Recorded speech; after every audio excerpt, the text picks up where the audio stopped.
Magandang araw po sa inyong lahat, lalong-lalo na po sa mga giliw nating tagapakinig. Sa araw po na ito, mapapakinggan po natin ang kwento ng may 30 taong gulang na binatang si Argo. Isang basurero sa baryo ng Barnis. Magmula nang mamatay ang kanyang mga magulang, ay naging isang lihim na manunugis ng aswang si Argo. Ngunit isang gabi ay namatay ang alaga niyang aso na si Takso. Isang bagay ang makukuha niya mula sa suka nito. Isang makapangyarihang mutya na maaaring tumalo sa supremo ng mga aswang na Scarab. Ngunit natuklasan ni Argo na si Imhotep ay isang nilalang na merong ibang kakayahan, natatalo sa kanyang mutya. Magagamit kaya ni Argo ang mutya ng aso laban sa malakas na halimaw na si Imhotep?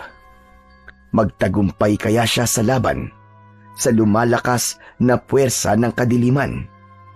Sama-sama po nating pakinggan ang buhay at pakikipagsapalaran ng basurerong manunugis. Ngunit bago po ang lahat, huwag po nating kalimutang mag-subscribe at i-hit ang notification bell sa aking YouTube channel na The Voice Addict at Apong Isaak para sa mas marami pang makapigil hiningang kwentong aswang at katatakutan mula sa mundo ng kababalaghan. Umpisa na po natin ang kwento. Hoy, Argo! Para yatang ginagabi ka ng uwi ah. Saan ka ba nanggaling ha? Siguro sinuyod mo naman ang buong baryo ng Barnis no? Para lamang maghanap ng mga basura. Baste, pwede ba? Kung lasing ka, umuwi ka na lang. Itulog mo na lang yan. Huwag mong pinakikialaman ang oras ng pag-uwi ko. Ang paglalasing mo nga, hindi ko naman pinakikialaman ah. Tsaka gabi na. Marami na natutulog. Maya ka naman. Kinahihiyan din ang sariling pagbumuka. Ang lakas ng boses mo. Dinaig mo pa ang batang walang isip. Abat, ang talas yata ng dila mo, Argo. Gusto mo ba tanggalin ko yan, ha? Tsaka wala akong pakialam sa mga tao. Bakit? Kaya na ba nila ako, ha? Kulang pa nga tong alak na nabili ko eh. Baka meron kang naitagong pambili dyan ng alak. Malaki yata ang kinita mo ngayon eh. Pati kita ko pinakikialaman mo. Kung wala ka ng maiinom na alak, itulog mo na yan. Ano ka mo? Litik ka! Pinauwi mo ko? Hindi ka ba talaga natatakot sa akin, ha? Baste, sa Diyos lang ako natatakot. Hindi sa mga kagaya mo. Hindi ako natatakot sa'yo. Kaya bitiwan mo na ang kamay ko bago ka palapain ni Takso. Aba, tamang-tama pala ang aso na yan para sa amin ng mga barkada ko. Kulang pa ang pulutan namin eh. Di ba mga kasama? Wag na wag mong pakikialaman ang aso ko, Baste. Dahil kung hindi, magkakamatayan tayong dalawa. Aba, yun na ang hinahanap ko eh. Ibalato mo na sa akin si Takso. Matagal na akong di nakakakain ng karne ng aso eh. Subukan mo lang nagalawin si Takso. Ako mismo ang papatay sa'yo, Baste. Huwag mo akong subukan, hindi ako nagbibiro. Hindi kita mapapatawad kapag pinakialaman mo siya.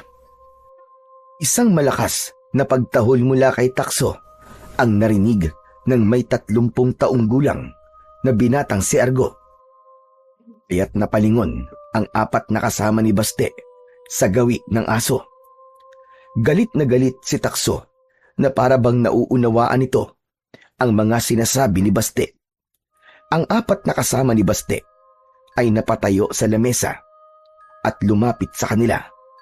Kaya naman, nahalata ni Argo na hindi nagbibiro ang mga lalaking kaharap. Maigpit niyang hinawakan ang dala niyang sako. May laman yun na basura at sandata na madalas niyang dalhin sa paghahanap ng mga aswang. Subalit iisang aswang pa lang ang napapatay niya ng gabing yun. Kakaiba ang mga aswang na nakikita niya. Kumakain ng katawan ng bangkay, dahil sa labis na gutom. Parang wala sa sarili. At ang ipinagtataka niya, para bang merong bagay na gumagalaw sa ilalim ng balat ng mga aswang na napapatay niya. Tila natutuyo ang katawan na para bang wala ng buhay.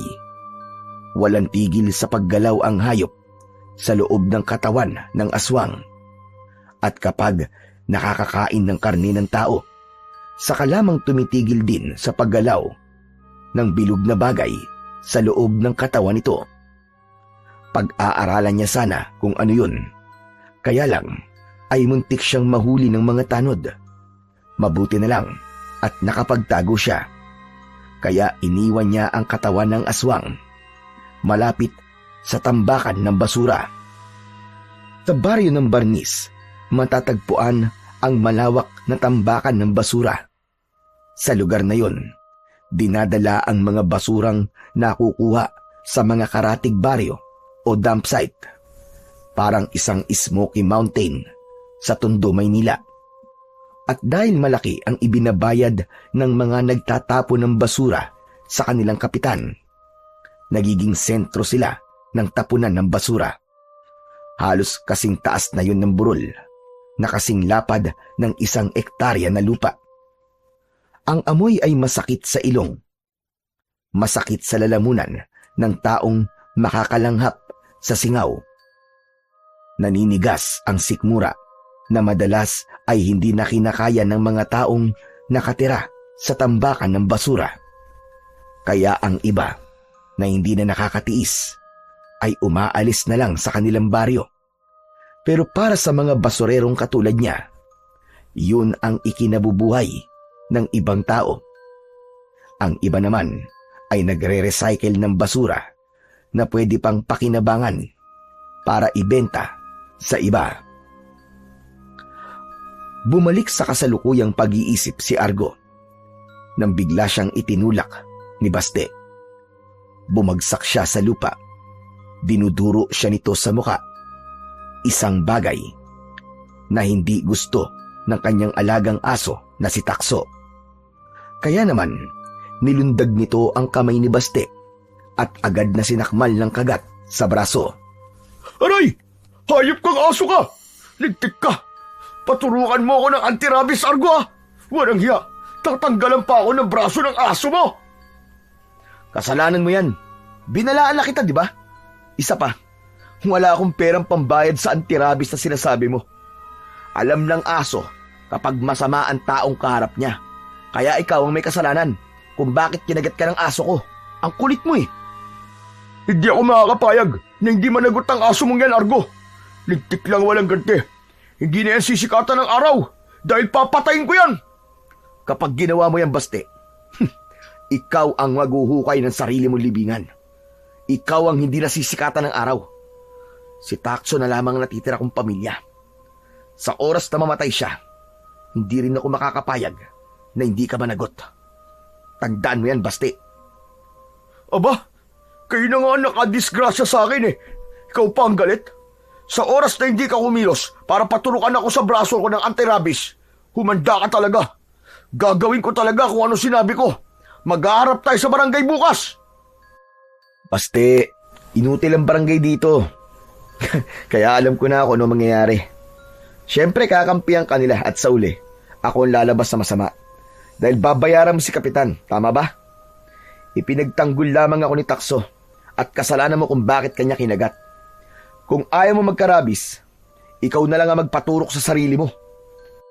Tuluyan nang hindi napigilan ni Baste ang sarili. Sinugod nito ang nakaupo na si Argo. Pinagsusuntok ni Baste si Argo sa muka. Bumagsak ulit siya sa lupa. Kaya naman, sumugod ulit si Takso. Sinubukan nito na muling kagatin si Baste. Kaya naman, nadagdagan ang kagat sa katawan ni Baste. Umalingaw-ngaw ang galit na boses ni Baste, pati na ang malakas na pag-angil at pagtahol ng asong si Takso. Ang 4 naman na kalalakihang kasama ni Baste ay dumampot ng kahoy para paluin sa ulo si Takso. Ngunit mabilis itong nakaiwas sa pagtama ng kahoy sa ulo nito. Kinagat na rin ni Takso ang mga lalaki at hinabol kahit saan magpunta ang mga ito. Naiwan silang dalawa ni Baste. Nagpambuno silang dalawa. Palitan sila ng suntok. Walang gustong magpatalo sa kanila. Kung dati ay nananahimik lamang si Argo sa lahat ng pangaasar sa kanya ni Baste, ngayon ay lumalaban na siya at wala na siyang pakialam kahit malaman pa nito na isa siyang manunugis ng mga aswang at nagpapanggap lamang siya na mahina. Papatayin kita, Argo! Papatayin ko kayong dalawa ng aso mo! Lintik lang talaga, walang ganti! Tumigil ka! Ang dami mong satsat! Ako ang papatay sa iyong hayop ka! Tila nawala ang kalasingan ni Baste dahil sa labis na galit ni Argo. Nakadagan siya sa tiyan ni Baste habang panay ang suntok sa mukha nito. Ngunit nakawala ito sa pagkakadagan niya at gumanti rin ang suntok sa kanyang mukha. Halos magmanhid ang kanyang labi sa lakas ng suntok ni Baste. Kaya naman, gumanti siya rito ng suntok sa mukha. Bumagsak pati haya sa lupa si Baste. Pumutok ang labi nito, kagaya ng pagputok ng labi at kilay ni Argo. Magkakasunod na suntok ang ginawa niya hanggang sa mawalan ito ng malay. Halos gumapang si Argo para lamang umalis sa pagkakadagan niya sa katawan ni Baste. Hinanap niya kagad si Takso. Nagpalinga-linga siya sa paligid, ngunit hindi niya makita ang kanyang alagang aso. Tumayo si Argo at dinampot ang sako na may laman na sandata. Takso! Takso, nasan ka? Takso, lumabas ka! Ilang beses na nagtawag si Argo kay Takso hanggang sa makarating siya sa tambakan ng mga basura. Narinig niya ang malakas na tahol ng aso. Nakita niyang umaalulong ito paharap sa tambakan ng mga basura. Kaya sa isip ni Argo, nagtago roon ang mga kainuman ni Baste. Kaya naman, nilapitan niya ito at niyakap ang katawan. Binuwat niya ito pauwi sa kanilang bahay. Nilinisan nila ang lugar na yon. Habang tinatahak niya ang daan, ay kinausap niya si Takso. Maraming salamat sa iyo, Takso, ha? Iniligtas mo ko.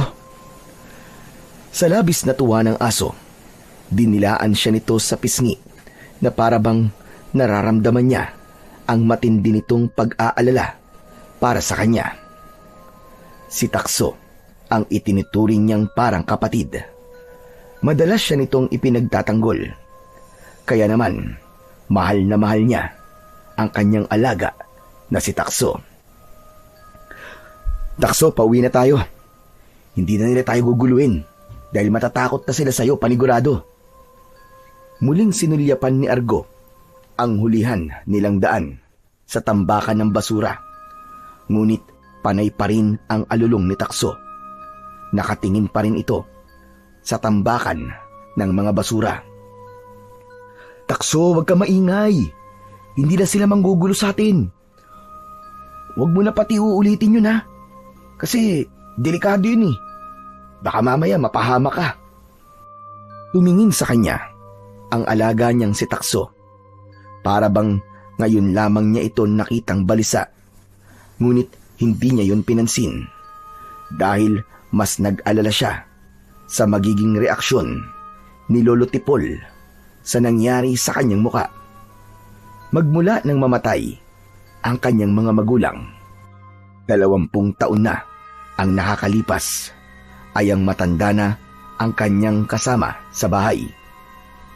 Hindi niya kadugo si Lolo Tipol. Ito lamang ang matandang nakita niyang may sakit sa gilid ng kalsada. Tinulungan niya ito. Nang panahong yun, ay wala siyang tirahan. Palaboy at palipat-lipat siya ng matutulugan. Ikinuwento niya sa matanda ang nangyari sa kanyang mga magulang. Kaya naman, tinuruan siya nitong humawak ng mga sandata, makipaglaban sa mga aswang. Naging lihim siyang manunugis, kagaya ng mga namatay niyang mga magulang. Dahil sa nangyari sa mga ito, isinumpa niyang sisingilin niya ang lahat ng mga aswang na pumatay sa kanyang mga magulang.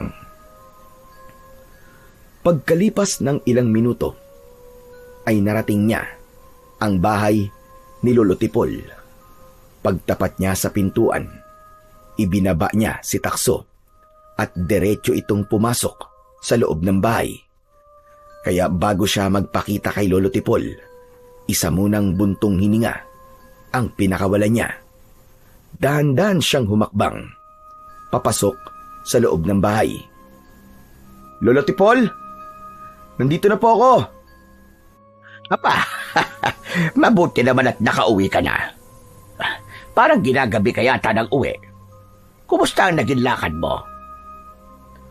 Nabitin sa ere ang pagsasalita ni Lolo Tipol nang makita nito ang pumutok na labi at kilay ni Argo, habang ang dugo ay dahan-dahang umaagos sa kanyang pisngi. Pinunasan niya ng palad ang dugong umagos sa kanyang muka. Bumakas ang takot sa muka ng may 70 taong gulang na si Lolo Tipol. Nagmamadali itong lumapit sa kanya. Nanginginig ang kamay, naluluwa ang mga mata habang nakatingin sa kilay niya. Apo, ano yan? Ano nangyari sa'yo? Wala po to. Bumangga po ako sa kahoy, Lolo Tipol eh. Hinabol po kami ng mga aswang kanina. Huwag mo kong lokohin, Argo. Ibinaling ni Argo ang kanyang muka sa ibang direksyon dahil ayaw niyang makita ng matanda ang kanyang mga mata. Hindi siya makapaglihim dito, kaya hindi na siya nagulat nang magsalita ito at sinabing si Baste ang may kagagawan nun. Sana, iniwasan mo na lamang ang mga hayop na yon. Hindi ka na sana lumaban. Baka malaman nila na marunong ka makipaglaban. Kailangan mo pa rin magpanggap na wala kang alam pagdating sa pakikipagsuntukan. Kung hindi po ako lumaban kanina, Lolo Tipol, baka hindi lang po itong inabot ko. Ay siya, sige na. Maupo ka na sa bangko at kukuha lamang ako ng langis at dahon ng bayaba sa labas para mapigilan ang pagdurugo. Ay, dako. Mabilis na umalis sa kanyang harapan si Lolo Tipol. Kaya naman, naupo si Argo sa bangko na naghihintay sa kanya. Isang malalim na buntong hininga ang pinakawalan ni Argo, kasabay ng paglapit sa kanya ng asong si Takso. Itinaas nito ang kamay para yumakap sa kanya. Tila nawala naman ang nararamdaman niyang sakit sa kanyang sugat nang maramdaman ang balahibo ni Takso sa kanyang mga kamay. Huwag kang mag-alala, Takso. Hindi naman nagalit si Lolo Tipol eh. Kaya lang, nag-aalala yun. Sundan mo si Lolo Tipol, dali. Wala siyang kasama sa paghanap ng talbos ng bayabas. Gabi na. Baka mapano pa yun. Tumahol ng malakas si Takso at mabilis na lumabas ng bahay. Nakakatuwa na nagkaroon siya ng ganong klaseng alagang aso. Maya-maya pa ay kinuha niya ang mga sandata niya sa loob ng sako at itinago yun sa ilalim ng bangko. Pagkatapos ay pumasok muna siya sa loob ng kanyang kwarto. Nagpalit siya ng damit. Pagkatapos niyang makapagbihis ay muli siyang lumabas ng kanyang silid at naupo sa bangko. Pagkalipas ng ilang minuto ay bumundol ang kaba sa dibdib ni Argo dahil hindi pa rin bumabalik ang dalawa magmula nang umalis ang mga ito. Kaya naman, tumayo siya at sumilip na sa may pintuan. Nakahinga lamang siya ng maluwag nang makita ang maliwanag na gasera na hawak ni Lolo Tipol. Ngunit nagtaka siyang hindi nito kasama si Takso. Kaya nang makalapit sa kanya ang matanda, agad siyang nagtanong dito. Lolo Tipol, nasan po si Takso? Sumunod po siya sa inyo kanina. Akala ko ba kayo magkasama? Aba, hindi ko siya nakita. Pinahabol ko po siya sa inyo para po may kasama kayo. Pero hindi kami nagkita. Isa pa, dyan lang naman ako sa labas ng bakuran natin naghanap ng dahon ng bayabas. Diyos ko, nasaan ang aso ko? Teka, Lolo Tipol, hahanapin ko muna si Takso. Paano ang sugat mo sa labi at sa kilay? Gamutin na muna natin yan. Mamaya na po, kailangan ko munang mahanap si Takso. Agad na kinuha ni Argo ang hawak na gasera ni Lolo Tipol. Saka siya tumakbo papunta sa pinanggalingan ng matanda. Mabilis ang tibok ng kanyang puso habang hinahanap si Takso. Tinawag niya ito ng paulit-ulit. Ngunit wala siyang narinig na tahol o yabag ng aso.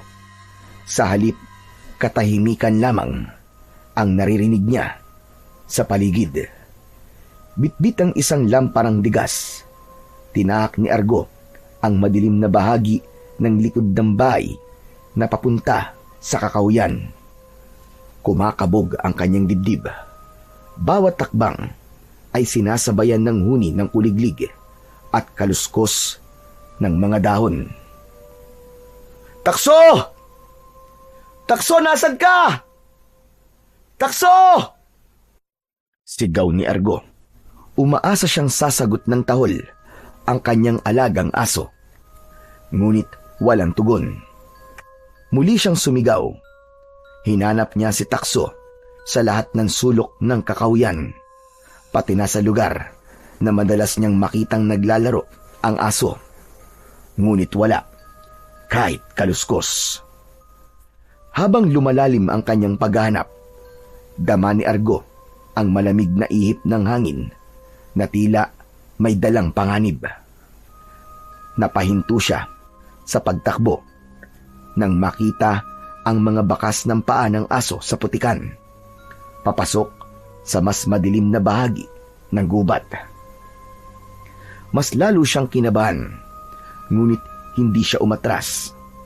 Sa kabila ng takot, itinuloy ni Argo ang pagtawag at paghahanap. Takso! Takso, nasan ka? Sa kanyang puso, nag-uumapaw ang pag-aalala.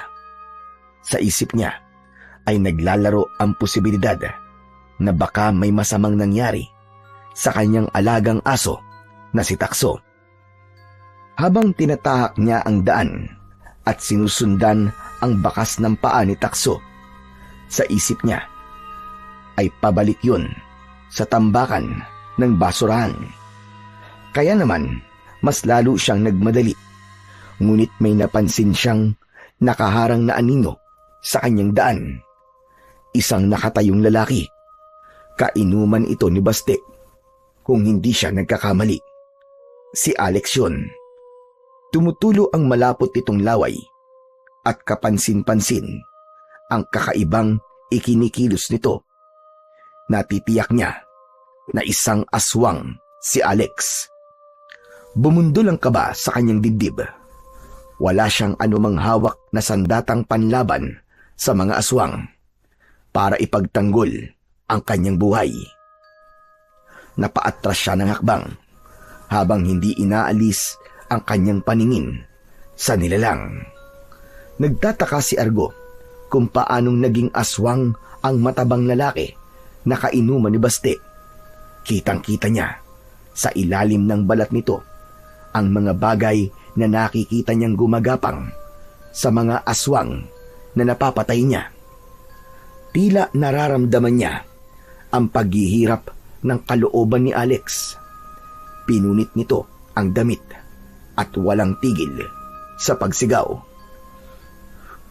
Ano nangyayari sa kanya? Bakit bigla siyang nagsisisigaw?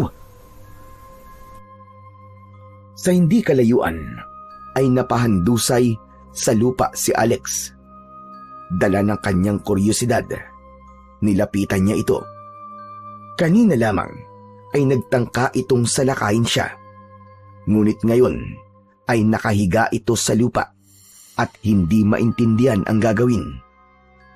Humihingal pa si Argo sa kaba, ngunit biglang may kakaibang ingay na bumalot sa paligid. Tila kuliglig na nagsasanib, ngunit mas matinis at nakakatindig balahibo. Mula sa basag na lupa ay unti-unting umusbong ang bagay na nasa daan. Pinagmasdan niyang mabuti ang tila kumukulong lupa kahit hindi naman yun basa. Nanlaki ang mga mata ni Argo nang makita ang mga nagsilabasan na itim na ipis mula roon. Kasinlaki ng mga salagubang ang insektong lumabas doon. Kumikislap ang mga pakpak sa ilalim ng liwanag ng buwan. Daang-daang mga ipis ang lumabas mula sa umumbok na lupa, gumagapang parang alon na unti-unting lumapit sa nakahigang aswang.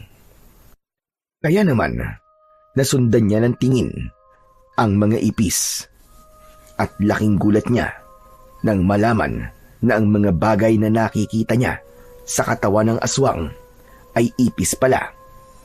Unti-unting kumakain sa laman ng aswang. Napaatras si Argo habang pinagmamasdan ang nakapangingilabot na eksena. Una, umakyat ang mga ipis sa mga binti ng aswang, kumakagat at sumisingit sa pagitan ng balat at laman. Sunod ay nakita niyang gumagapang ang mga ito sa ilalim ng balat. Nag-uunahang gumulong sa loob. Nag-iiwan ng mga bukol na gumagalaw sa katawan ng aswang. Wala na siyang marinig na pag-angil sa bibig nito. Kitang-kita niyang pilit pang gumagalaw ang nilalang. Nagpupumiglas, ngunit wala itong magawa. Nang tuluyan ng lapain ng mga ipis ang laman nito mula sa loob.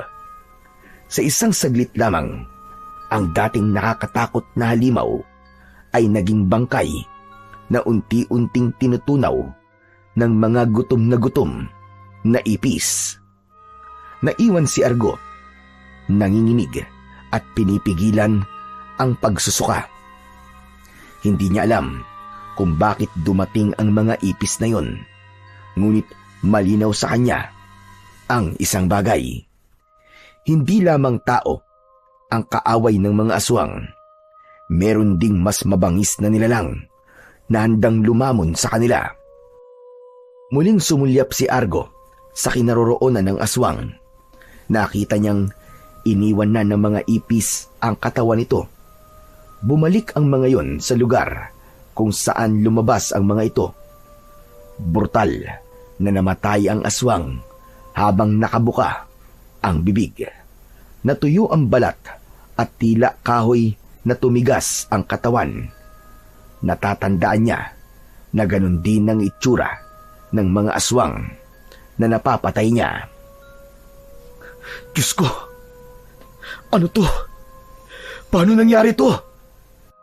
Bulong ni Argo. Nanlilisik ang mga mata dahil sa takot. Hindi siya makagalaw. Bigla niyang naalala ang kanyang alagang si Takso. Hindi na niya nilapitan ang katawan ng aswang. Sa halip, diretso siyang tumakbo papunta sa tambakan ng basura. Ilang dipa ang layo niya sa lugar na yon. Nakita niya ang kanyang alagang aso. Nakahiga sa lupa. Hindi gumagalaw, ngunit mahina ang paghinga. Tila nag-aagaw buhay na ito. Halos hindi lumapat ang kanyang mga paa sa lupa para lamang malapitan kagad si Takso. Pumatak ang masaganang luha sa kanyang mga mata, lalo na nang makita niyang hindi man lang ito umangat ng ulo. Takso! Takso, ano nangyari sa'yo? Sino may gawa sa'yo nito, Takso? Mahinang umungol ang aso. Bakas sa huli nito ang sakit na nararamdaman sa katawan. Maya-maya pa ay bigla itong nagsuka ng malapot na laway. Hindi niya mahawakan si Takso.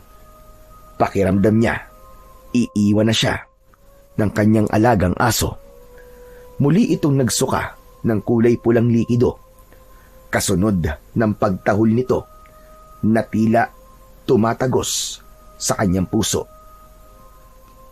Para bang kutsilyo na unti-unting bumabaon sa kanyang dibdib.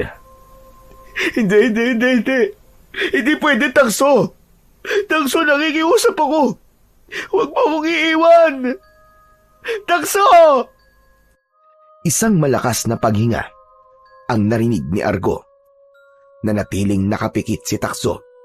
Kasabay ng pagsuka nito, ang paglabas ng kakaibang hugis bilog na bato. Kulay pula na kumikislap sa liwanag ng buwan. Hindi niya pinansin ang bagay na yon. Sa halip ay binuhat niya ang ulo ng kanyang alagang aso. Sa huling pagkakataon, hinugot nito ang huling hininga bago tuluyang na maalam. Nanginginig ang mga kamay ni Argo nang haplusin niya ang maraming sugat nito sa katawan. Parang kagat yun ng isang aswang. Maigpit niya itong niyakap at paulit-ulit na hinalikan sa noo. Sana hindi totoo to. Sana panaginip lang to, Takso. Takso naman, gumising ka. Takso! Bakit? Sino may gawa nito sa'yo? Takso! Umalingaw-ngaw ang boses ni Argo. Sa buong paligid, garalgal ang tinig. Hindi niya binibitiwan ang katawan ni Takso. Umagos ang masaganang luha sa kanyang pisngi. Masamang-masama ang loob niya sa mga nangyari. Isa na namang mahalagang buhay ang nawala sa kanya. Pakiramdam niya ay merong libu-libong kutsilyo ang paulit-ulit na bumabaon sa kanyang dibdib. Takso,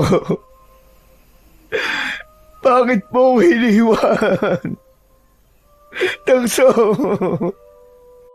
Pagkatapos na medyo kumalma, dahan-dahan na inilapag ni Argo ang wala ng buhay na katawan ng aso. Sa kanya sinulyapan ang isang bagay na nakita niyang isinuka nito. Dinampot niya ang kulay pulang bato. Ngunit bigla siyang nakaramdam ng panlalamig sa kanyang katawan. Hindi niya mabitiwan ang bato na parabang nakadikit na sa kanyang palad. Pilit niyang tinanggal yon at iwinaksi sa ere. Subalit hindi yun matanggal. Napatayo si Argo at naramdaman niya ang pagpasok ng kakaibang enerhiya sa kanyang katawan. Bumalot yon sa kanyang ulo at kitang-kita niya.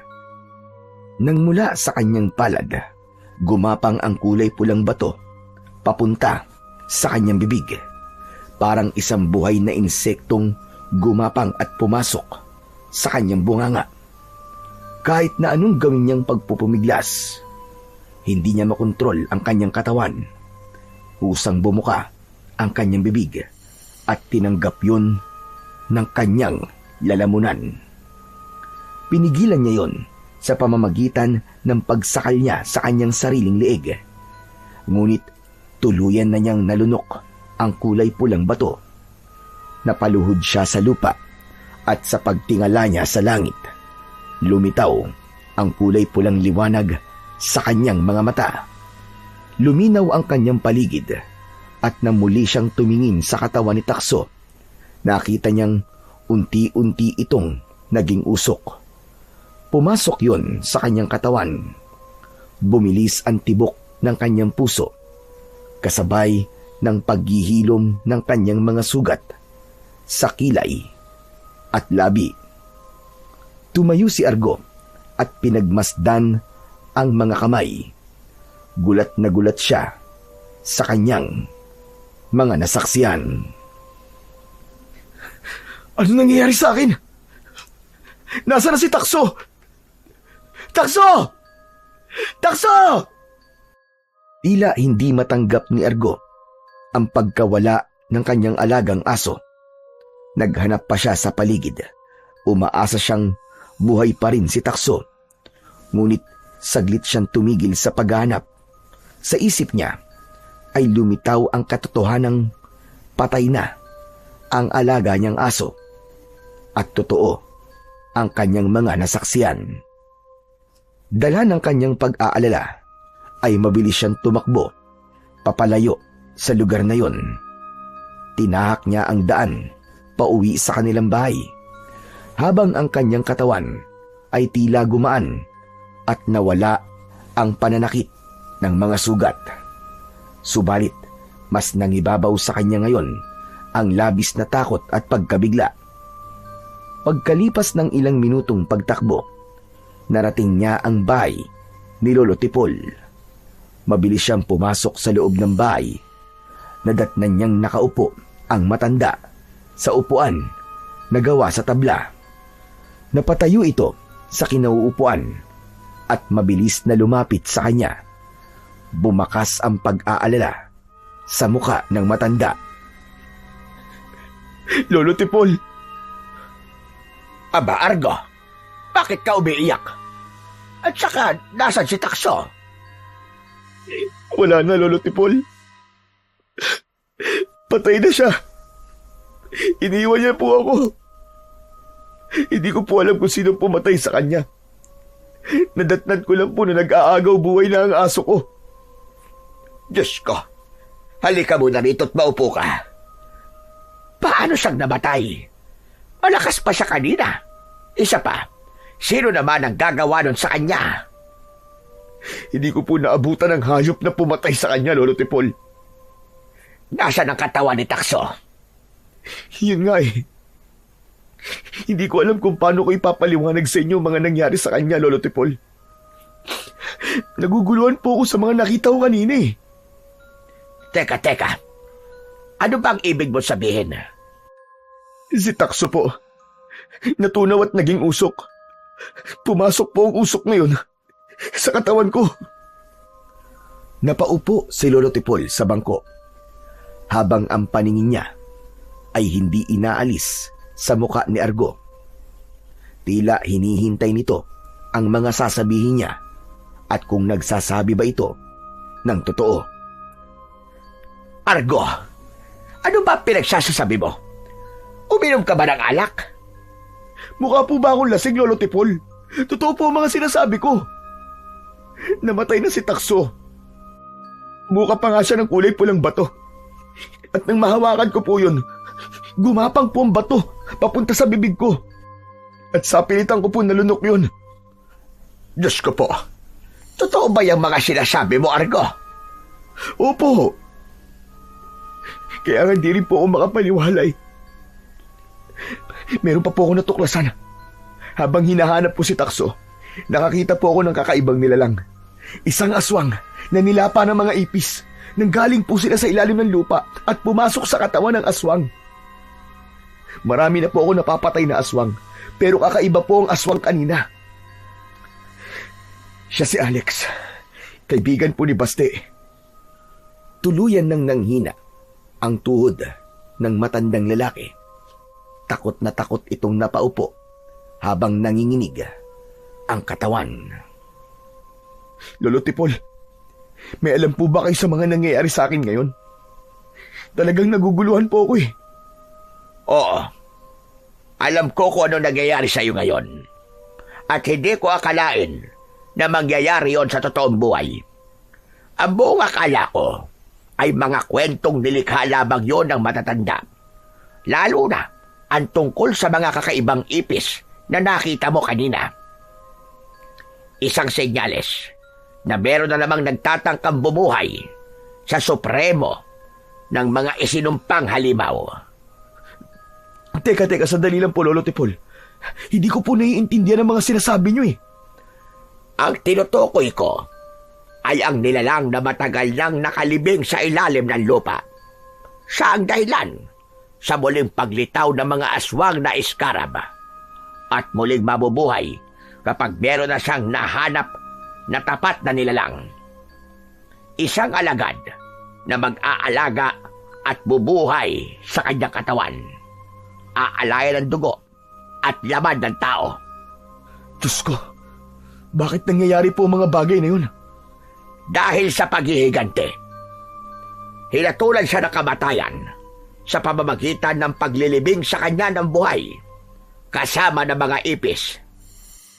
Ang hindi alam ng lahat, may sumpa ang kanyang katawan na muling mabubuhay sa oras na makainom ng dugo ng tao. Hindi ko makakalimutan ang kwentong yon. 10 taong gulang pa lang ako nang marinig ko sa lolo ko ang tungkol sa supremo ng mga aswang. Siya ay walang iba kundi si Imhotep. Isa siyang immortal na nilalang at walang kamatayang halimaw. Tanging ang mutya lamang ng aso ang makakatalo sa kanya. Saglit na napahinto sa pagsasalita si Lolo Tipol at napatitig sa muka ni Argo. Bumakas ang pag-aalala sa muka nito. Hindi ba't nabanggit mo kanina ang bato na itsinuka ni Takso? Opo, Lolo Tipol. Bakit po? Kung hindi ako nagkakamali, ang batong nakuha mo kay Takso ay isang mutya na tatalo kay Imhotep. Isang malakas na mutya na magbibigay sa iyo ng kakaibang kapangyarihan. Ha? Paano po nagkaroon ng mutya si Takso? Isa lamang siyang ordinaryong aso. Kailanman, ang asong nagtataglay ng mga mutya ay hindi masasabing isang ordinaryong aso lang. Pinili sila ng diwata o mga engkanto na nangangalaga sa kanila. Kaya siguro naging usok ang katawan ni Takso dahil tapos na ang kanyang misyon sa paghahanap ng bagong tagapangalaga sa mutya. O di naman kaya, sadyang para sa'yo ang mutya ng aso. Kung ganun po, ang aso na matagal kong inalagaan ay pag-aari po pala ng isang diwata o engkanto. Tama ka. At ang pagsalin sa'yo ng mutya ay senyales din ng unti-unting paggising ng Supremo. Ang mga napapatay mong aswang ay hindi sila ang totoo mong kalaban, kundi biktima lang din sila ni Imhotep. Paano pong magiging biktima, Lolo Tipol? Sila po ang pumatay sa mga magulang ko. Talagang biktima lang sila, sapagkat nasa katawan nila ang halimaw ng mga ipis. Kapag hindi sila kakain ng laman ng tao, ang laman nila ang kakainin ng ipis na nasa loob ng kanilang katawan. Kung minsan naman, hihigupin muna ni Imhotep ang dugo ng biktima bago niya sasalinan ng mga ipis sa katawan. Kung ganun po, Lolo Tipol, napipilitan lang po silang kumain ng katawan ng tao para ipakain sa mga ipis na nasa loob ng kanilang katawan. Oo, Argo. At kapag hindi sila nakakakain ng laman ng tao, papatayin sila ng ipis at kakainin ang kanilang laman. Iiwan silang walang dugo. Matigas ang katawan na parang isang kahoy. Ang mga ipis naman ay babalik sa kabaong ng Supremo para muling magpahinga at bantayan ang katawan ng kanilang Panginoon. Matagal na nag-isip si Argo at hindi makapaniwala sa kanyang mga natuklasan. Maya-maya pa ay nabaling ang kanyang atensyon sa kanyang kamay. Tila nakikita niyang merong kulay pulang liwanag na bumabalot sa kanyang kamao. Lolo Tipol, meron pong lumalabas na kulay pulang liwanag sa mga kamay ko. Ano pong ibig sabihin nito? Ikaw labang ang nakakakita sa liwanag sa kamay mo, Argo. Kung hindi ako nagkakamali, merong nilalang ang nakasunod sa'yo. Nasa paligid siya ng bahay natin. Palatandaan yan na merong panganib. Bumundol ang kaba sa dibdib ni Argo. Hindi niya alam kung paano gagamitin ng mutya na nasa loob ng kanyang katawan. Napatingin si Lolo Tipol sa bintana, saka nagmamadaling humarap kay Argo. Bakas ang takot at pag-aalala sa mukha nito.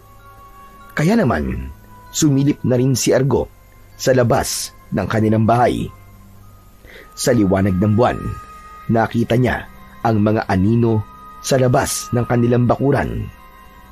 1, 2, at higit pa. Nang lumiwanag ang ulap, tumambad ang nakakapangilabot na anyo ng mga aswang na iskarab. Nakangisi, may mahahabang kuko, at nagngangalit ang mga mata. Nakatayo silang nakahanay, parang mga gutom na mababangis na hayop na sabik sumugod sa kanilang kinaroroonan, habang ang mga katawan ay walang tigil sa paggalaw. Parang nararamdaman ng sakit mula sa gumagapang na ipis sa loob ng katawan ng mga ito. Hindi siya maaaring magkamali. Ang 3 nilalang na nasa unahan ng mga aswang ay ang kaibigan ni Baste. Ang mga yun ang hinabol ni Takso. Malakas na napasigaw si Lolo Tipol nang magsimulang sumugod sa kanilang bahay ang mga aswang na skarab.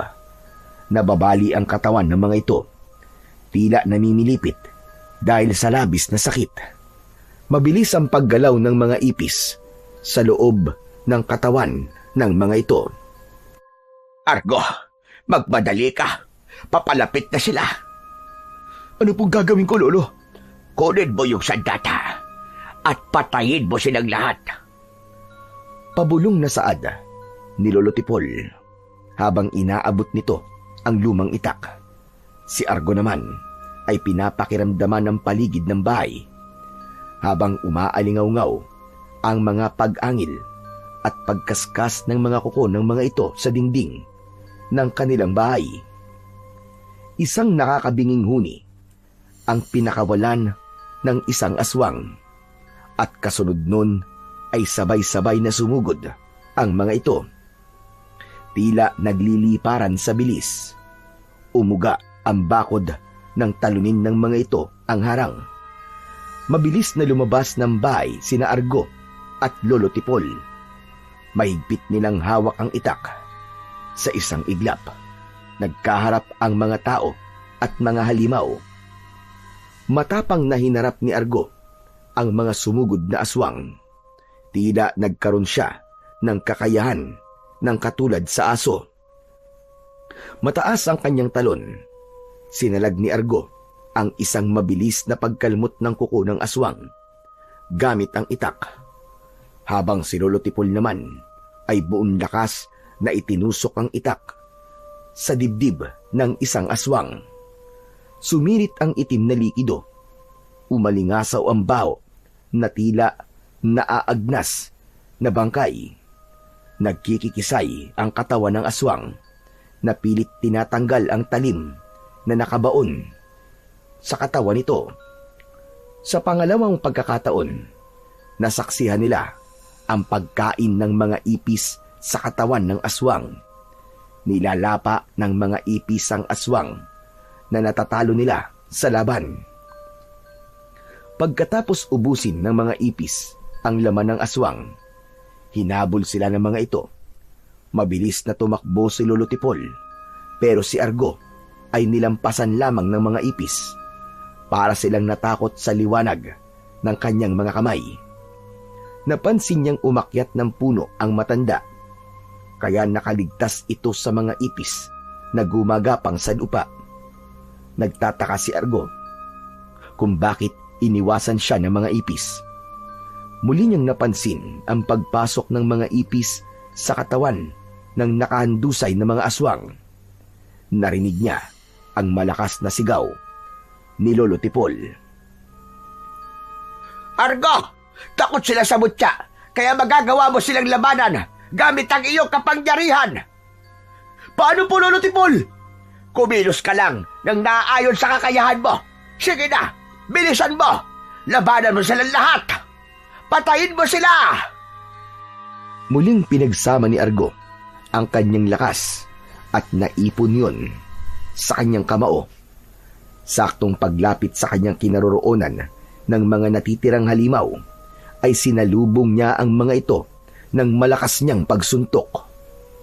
Tumama ang kanyang kamao sa muka ng unang aswang na sumugod sa kanya. Tila may malaapoy na kamao ang tumama sa katawan nito. Nasunog ito at sumama sa hangin ang abo ng aswang. Kasama rin ng mga ipis na nasa loob ng katawan nito. Ganon din ang ginawa niya sa isa pang aswang na sumugod sa kanya. Tinupok ng apoy ang katawan nito. Nakita ng ibang mga aswang na natitira ang ginawa ni Argo sa kasamahan ng mga ito, kaya hindi na sumugod ang mga aswang na iskarab. Kaya lang sila naman ang nilapa ng daan-daang mga ipis mula sa loob ng kanilang katawan. Ang isang aswang na nasa kanyang harapan ay dinukot ang sarili nitong laman. Nakuha nito ang ipis, ngunit lumipad yun at pumasok sa mata ng aswang. Bumagsak ito sa lupa habang nagkikikisay ang katawan. Naging agresibo ang mga ipis sa paggalaw sa loob ng balat nito at tuluyang naubos ang dugo at laman ng dahil sa mga ipis. Halos mapunit ang bibig ng aswang sa malakas nitong pagsigaw. Argo, apo! Sa likod mo! Merong aswang! Pagharap ni Argo sa kanyang likuran, ay tumama sa kanyang muka ang kamao ng aswang na iskarab. Bumagsak siya ng pasadsad sa lupa. Napatitig siya sa muka ng nilalang na humahakbang papalapit sa kanyang pinagbagsakan. Dahan-dahan din na bumangon si Argo at gumanti ng suntok dito. Ngunit hindi natinag ang aswang. Gumanti ito ng kalmot sa kanyang dibdib. Pasadsad ang kanyang paa na napaatras dahil sa malakas na suntok ng kalaban. Maya-maya pa ay bigla niyang naramdaman ang paggapang ng malakas na enerhiya na nanggagaling sa kanyang tiyan. Binalot ang buo niyang katawan ng kulay pulang liwanag, kaya saktong pagsuntok niya sa aswang na umatake sa kanya ay nasunog ang katawan nito. Kasamang natupok ng apoy ang mga ipis na nasa loob ng katawan ng aswang. Paglingon niya sa paligid ay wala na siyang nakitang aswang na iskarab. Lumapit si Argo sa punong inakyat ni Lolo Tipol at inilalayan niyang bumaba ang matanda. Diyos ko, maraming salamat. Ligtas na tayo ngayon. Lolo Tipol, hindi po ako makapaniwalang bigla tayong sasalakayin ng mga aswang na iskarab. Simula pa lang yan, apo. Simula pa lang yan. Maaaring alam na nilang na ilipat na sa tao ang mutya ng aso. Nag-aalala silang magamit mo yon laban sa kanilang supremo. Pero Lolo Tipol, hindi niya tunay na alagad ng mga napatay ko. Biktima lang po sila, di ba? Biktima nga lang sila. Ngunit mapanganib at walang kinikilala. Kahit sarili nilang pamilya ay papatayin nila. Sa oras na meron silang makagat na tao, lilipat din ang mga ipis sa katawan ng mga ito hanggang sa kumalat na ang hawa ng aswang. Kaya sa simula pa lang, ay pigilan mo na ang pagdami nila, Argo. Ang aalamin na lang natin ngayon kung saan nagtatago ang mga alagad ni Imhotep. Kailangan matagpuan na ang libingan ng kanilang supremo. Saan naman po natin hahanapin ng libingan? Ang tirahan nga po ng mga ipis na ginagamit upang gumawa ng aswang, hindi natin alam kung saan natin hahanapin. Malakas talaga ang kutob kong. Marami na sila, apo. Baka hindi natin alam na matagal nang nagising ang kanilang supremo. Kung ganun, Lolo Tipol, ano pong gagawin ko?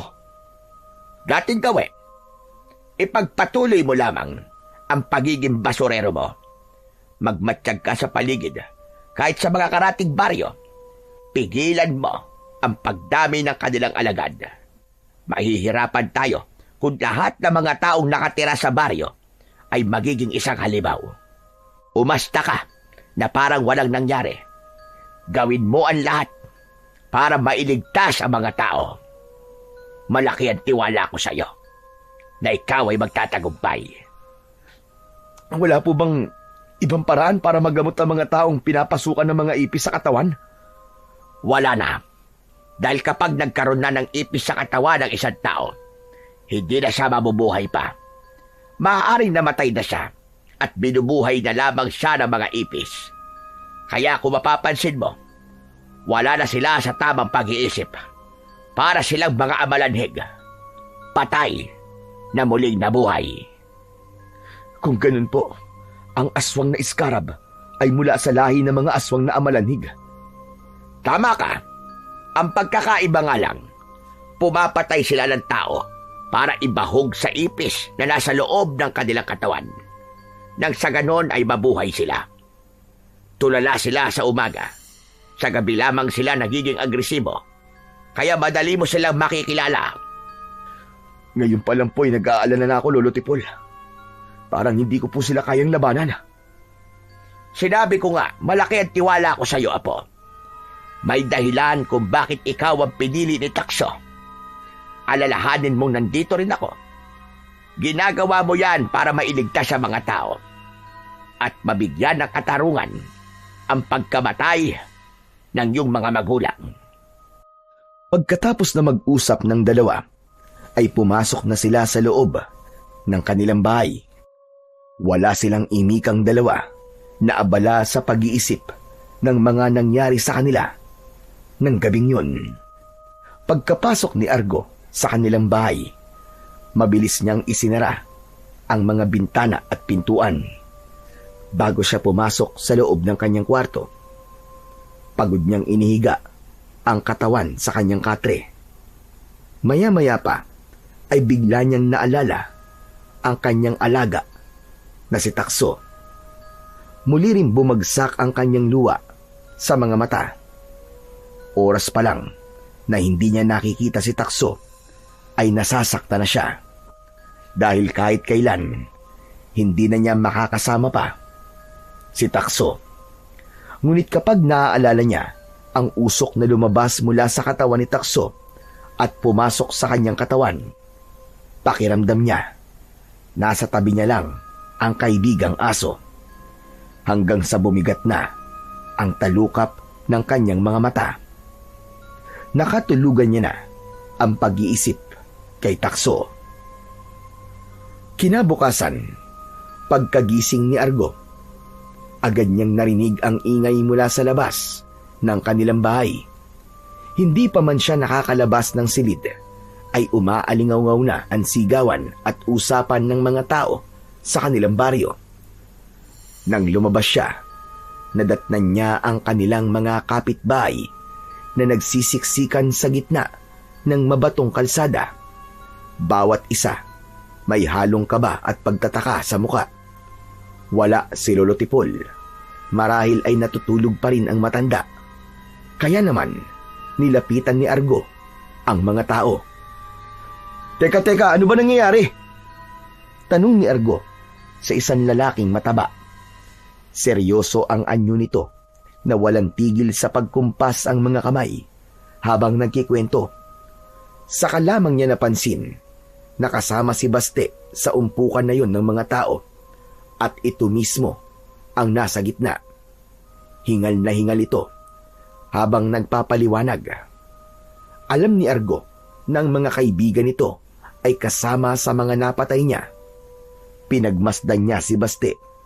Pawisan at nanginginig pa ang mga kamay. Mga kasama, maniwala kayo. Nagising ako sa malakas na sigawan ng mga kaibigan ko. Kitang-kita ng dalawa kong mga mata ang aswang na merong ipis sa katawan. Diyos ko, nakakakilabot ang kanilang mga itsura. Nang makita nila ako, hinabol nila ako kagabi. Hinabol ako ng mga aswang. Tapos, nung hindi nila ako maabutan, ang hinabol nila ay yung mga kasama ko. Tapos ayun, pinatay sila. Nakaligtas ako. Bakit pinabayaan mo silang habulin ng mga aswang, Baste? Argo, nakaligtas ka. Diyos ko, akala ko kasama ka sa inabol ng mga aswang ah! Pagkatapos nating mag-away, iniwan na kita sa lugar na yon. Kaya hindi ko alam kung ano na mga nangyari sa inyo. Kahit lasing ako, kitang-kita ko mga nangyari sa kanila. Meron din ako nakitang nilalang. Isang lumilipad na tela. Nakalutang sa hangin. Ang nakakakilabot, nang maabutan niya ang kaibigan ko, naghugis tao yung tela. Wala siyang muka, ngunit dama ko ang kakaiba niyang lakas. Sinakal niya ang leg ng kaibigan ko si Dante. Tapos ano, Baste? Ano nangyari sa kanila? Lumabas ang maraming ipis sa bibig nang naghugis tao na tela. Saka nakarinig ako ng malakas na pagsigaw. Pumasok ang mga ipis sa katawan ng kaibigan ko. Ang isa naman na tumakas, inabutan din siya. Mabilis ang kilos ng tela. Sinipsip na nilalang ang dugo ng kaibigan ko sa pamamagitan ng paghawak niya sa leeg. Diyos ko, natuyo ang katawan ni Dante. Tumigas na parang kahoy. Ganon din ang ginawa niya.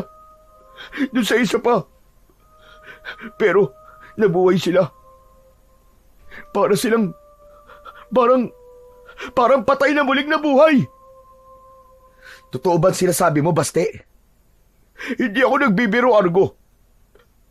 Mga halimaw. Halimaw ang nakita ko kagabi. Nahulog sa malalim na pag-iisip si Argo. Nag-alala sa kanyang mga narinig. Nakita niya rin na bumakas ang takot sa muka ng mga tao na nakarinig sa kwento ni Baste. Narinig ni Argo ang pagbukas ng kanilang pintuan at nabaling ang kanilang atensyon sa kalalabas pa lamang sa bahay na si Lolo Tipol. Bakas din ang takot sa anyo nito. Nag-aalala itong napatingin sa kanila. Ito ang patunay na inabol ako ng aswang na tela. Diyos ko, ngayon lang talaga ako nakakita ng ganong klaseng nilalang. Ipinakita ni Baste ang braso na may bakas ng sugat mula sa ilang beses nitong pagkakadapa sa pagtakbo. Muntik na ako makuha. Buti na lang nakatakbo ko papunta sa kakahuyan. Hindi na nakatiis si Lolo Tipol. Lumapit ito sa kanila at nagsalita. Isang patunay, ang mga nakita ni Baste ay indikasyong buhay na si Imhotep. Makukumpleto lamang ang kanyang katawan sa oras na makakasipsip siya ng sariwan dugo ng tao. Unti-unting babalik ang kanyang anyo bilang isang tao. Sa bawat buhay na kukunin niya, ay unti-unti rin siyang mabubuo. Mas mabagsik at malupit na supremo ng mga aswang. Kaya kailangan natin magtulungan, mga kasama. Hanapin ninyo ang kanyang libingan. Tila alam din ng mga tao ang tungkol kay Imhotep. Kaya naman, natakot ang mga ito. Isa-isang umalis at pumasok sa loob ng kani-kanilang mga bahay. Naiwan naman si Baste na nawala ang pagiging maangas, habang si Argo ay nagtitimpi ng galit sa isang tabi. Sa isip niya, maaaring si Baste ang pumatay sa kanyang alagang si Takso. Nakita ng matanda ang pagkuyom ng kamao ni Argo. Kaya naman, pinigilan siya nito sa pamamagitan ng paghawak nito sa kanyang braso. Saka kinausap si Baste. Kailangan na natin kumilos habang maaga pa. At pagsapit naman ng 6:00 ng gabi, kailangan ng lahat ng mga tao ay nasa loob na ng bahay. Tanging ang mga magrorondang tanod lang ang makikitang gumagala sa labas. Pero, imposible po ang gusto niyo mangyari, Lolo Tipol. Ano ang laban ng mga tanod sa ganong klaseng nilalang? Hindi nga po natin alam kung saan sila nanggaling. Kahit ang sandata na pwedeng ipangtapat sa kanila, ay hindi rin natin alam. Kaya nga kailangan natin mag-ingat sa pamamagitan ng maagang pagpasok sa loob ng bahay. Lalo ka na, gabi na, pero nasa labas ka pa ng bahay. Huwag mo nga akong pinagsasabihan ng ganyan, Argo. Pareho lamang tayo nasa labas kagabi. Maswerte ka lang dahil nakauwi ka. Kaya lang, hindi mo ba alam na ang pumatay sa aso mo ay ang nilalang na nakita ko kagabi? Ano? Anong ibig mo sabihin? Pambihira ka talaga, oo. Siguro iniisip mo na ako pumatay sa kanya, no? Kitang-kita ko kung paanong pinatay si Takso ng nilalang na may katawan na tela. At si Takso rin ang dahilan kung bakit ako nakaligtas. Hindi. Hindi totoo sinasabi mo. Sinasabi mo lang yan para hindi ka pagbintangan sa pagpatay mo sa aso ko. Bakit ko naman papatayin si Takso? Bugbog sarado ako sa'yo kagabi, di ba? Tsaka lasing ako at nawalan talaga ako ng malay. Nagtataka nga ako sa'yo eh. Bakit mo naman iniwan si Takso? Tumigil ka sa mga sinasabi mo. Bakit ako titigil? Kung umasta ka nga parang hindi ka namatayan ng mahalagang aso sa buhay mo. Grabe ang nakita kong galit sa mga mata mo kagabi. Nang sinabi ko sa'yong pupulutanin namin ang mga kaibigan ko, si Takso. Pagkatapos ngayon, umaasta ka na parang walang nangyari. Ano yun? Umamin ka. Nakita mo rin ang aswang na yung kagabi, di ba? Sabihin mo! Wala akong nakita. Kaya wag ka rin umasta na parang alam mo kung anong nararamdaman ko. Pagbabayarin kong pumatay sa aso ko. Kapag nalaman ko na may kinalaman ka sa pagkamatay ni Takso, papatayin din kita. Wala akong ginawang masama kay Takso. Sa halip, sa pinagkakautangan ko ng buhay. Kaya nga ako nagpunta rito. Dahil ang buong akala ko, kasama kang hinabol ng mga aswang kagabi. Argo, pasensya ka na rin sa mga sinabi ko. Naparamilan talaga ang inom ko kagabi.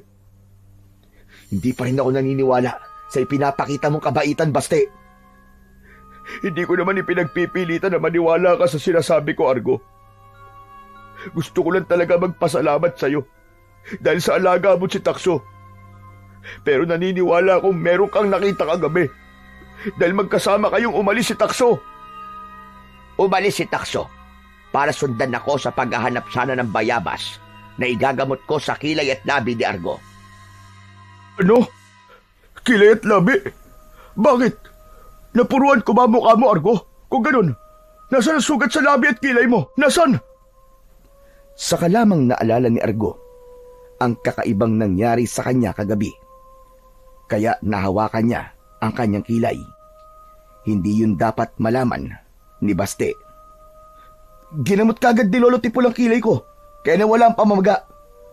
Kung wala ka ng ibang sasabihin, makakaalis ka na, Baste. Talagang aalis na ako. Tahimik na umalis sa kanilang harapan si Baste. Kaya naman, natanaw na lamang ni Argo ang papalayong lalaki. Maya-maya pa ay muling nagsalita si Lolo Tipol. Pumasok na muna tayo sa loob ng bahay. Kailangan natin mag-usap, Argo. Naunang pumasok sa loob ng bahay si Lolo Tipol. Kasunod, ang binatang si Argo na abala ang isip. Ramdam na ramdam ni Argo ang bigat ng sitwasyon. Sa kanyang isipan, muling bumalik ang eksena ng mga aswang na dumating kagabi sa kanilang bakuran. Ngayon, malinaw na hindi lamang sila ang tinatarget ng mga ito, pati na rin ang mga tao sa baryo ay nasa bingit na rin ng kamatayan at panganib. Pagkalipas ng ilang minuto, ay narating nila ang loob ng kanilang bahay. Naupo si Lolo Tipol sa lamesang paharap sa upuan ni Argo. Saka ito napabuntong hininga.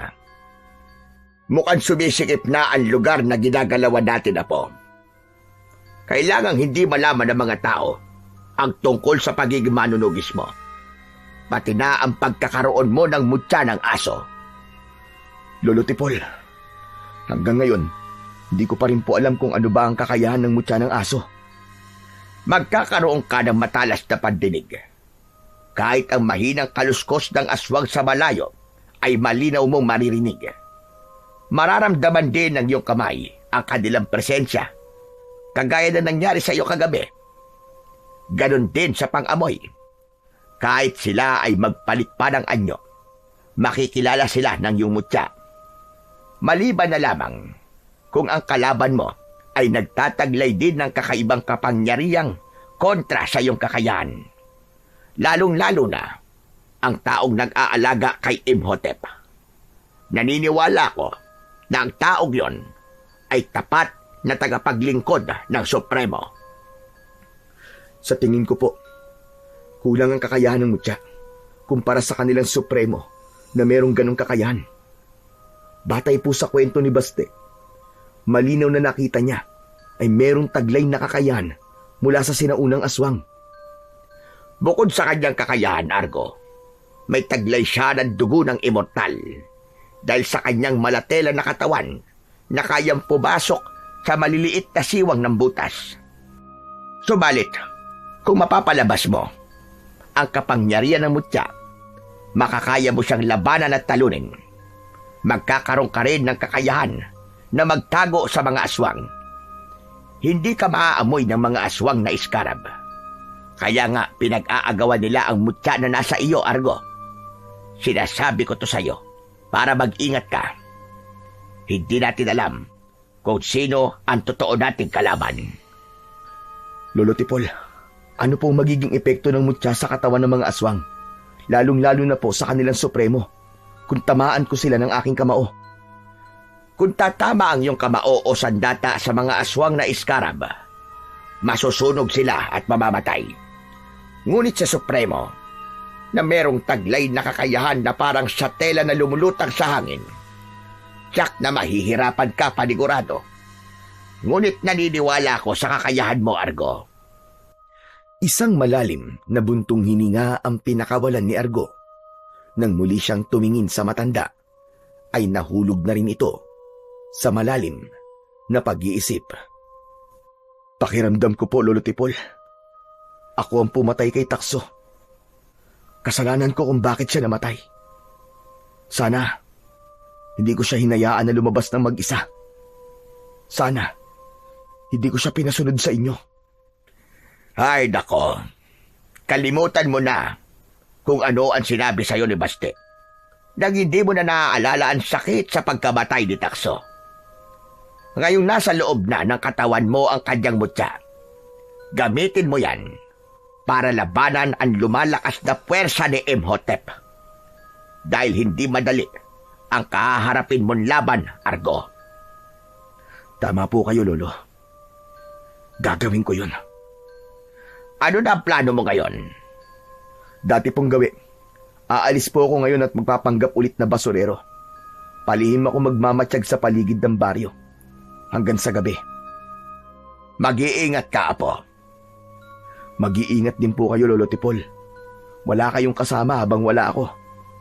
Paano po kung maulit ang mga nangyari kagabi? Huwag ka mag-alala. Kaya kong ipagtanggol ang sarili ko. Sana matapos na to. Malakas po ang kutob ko na ang mga nawawalang tao sa baryo natin ay si Imhotep po ang may kagagawan. Ang kailangan mo lang ay mahanap ang bumuhay kay Imhotep. Kapag nahanap mo siya, matatagpuan mo rin kung nasaan ang libingan niya.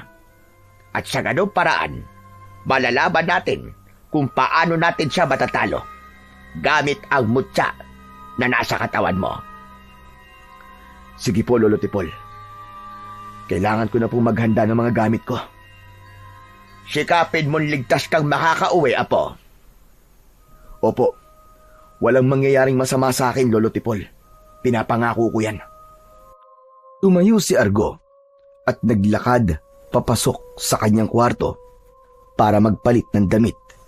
Inihanda niya rin ang kanyang mga gamit na ilalagay sa kanyang lumang sako. Pagkalipas ng ilang minutong paghahanda, ay nagpaalam na siya sa matanda. Bitbit lamang ang kanyang lumang sako. Naglakad siya papalayo sa kanilang bahay. Tinahak niya ang makipot na daan na halos natatakpan ng mga dahon at sanga ng mga punong kahoy. Ang paligid ay masukal. Makapal ang mga damo. Gumagapang ang baging at tila ba ang bawat takbang ay may kasabay na kaluskos mula sa mga hayop na nagkukubli sa dilim. Bihira ang taong dumadaan sa daan na nilalakaran niya dahil hindi nila kaya ang amoy ng maraming basura. Makikita ang mga basurang nakatambak sa gilid ng daan, mga sirang lata, lumang kahoy, at mga sako na iniwan ng konsino. Ang ilan ay nababalutan ng lumot at inaagiw na dahil sa katagalan.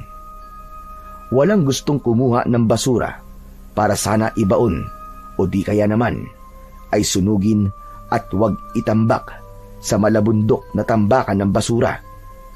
Patunay na walang malasakit ang mga taong nakatira sa baryo at matagal nang pinabayaan ang daanang yun.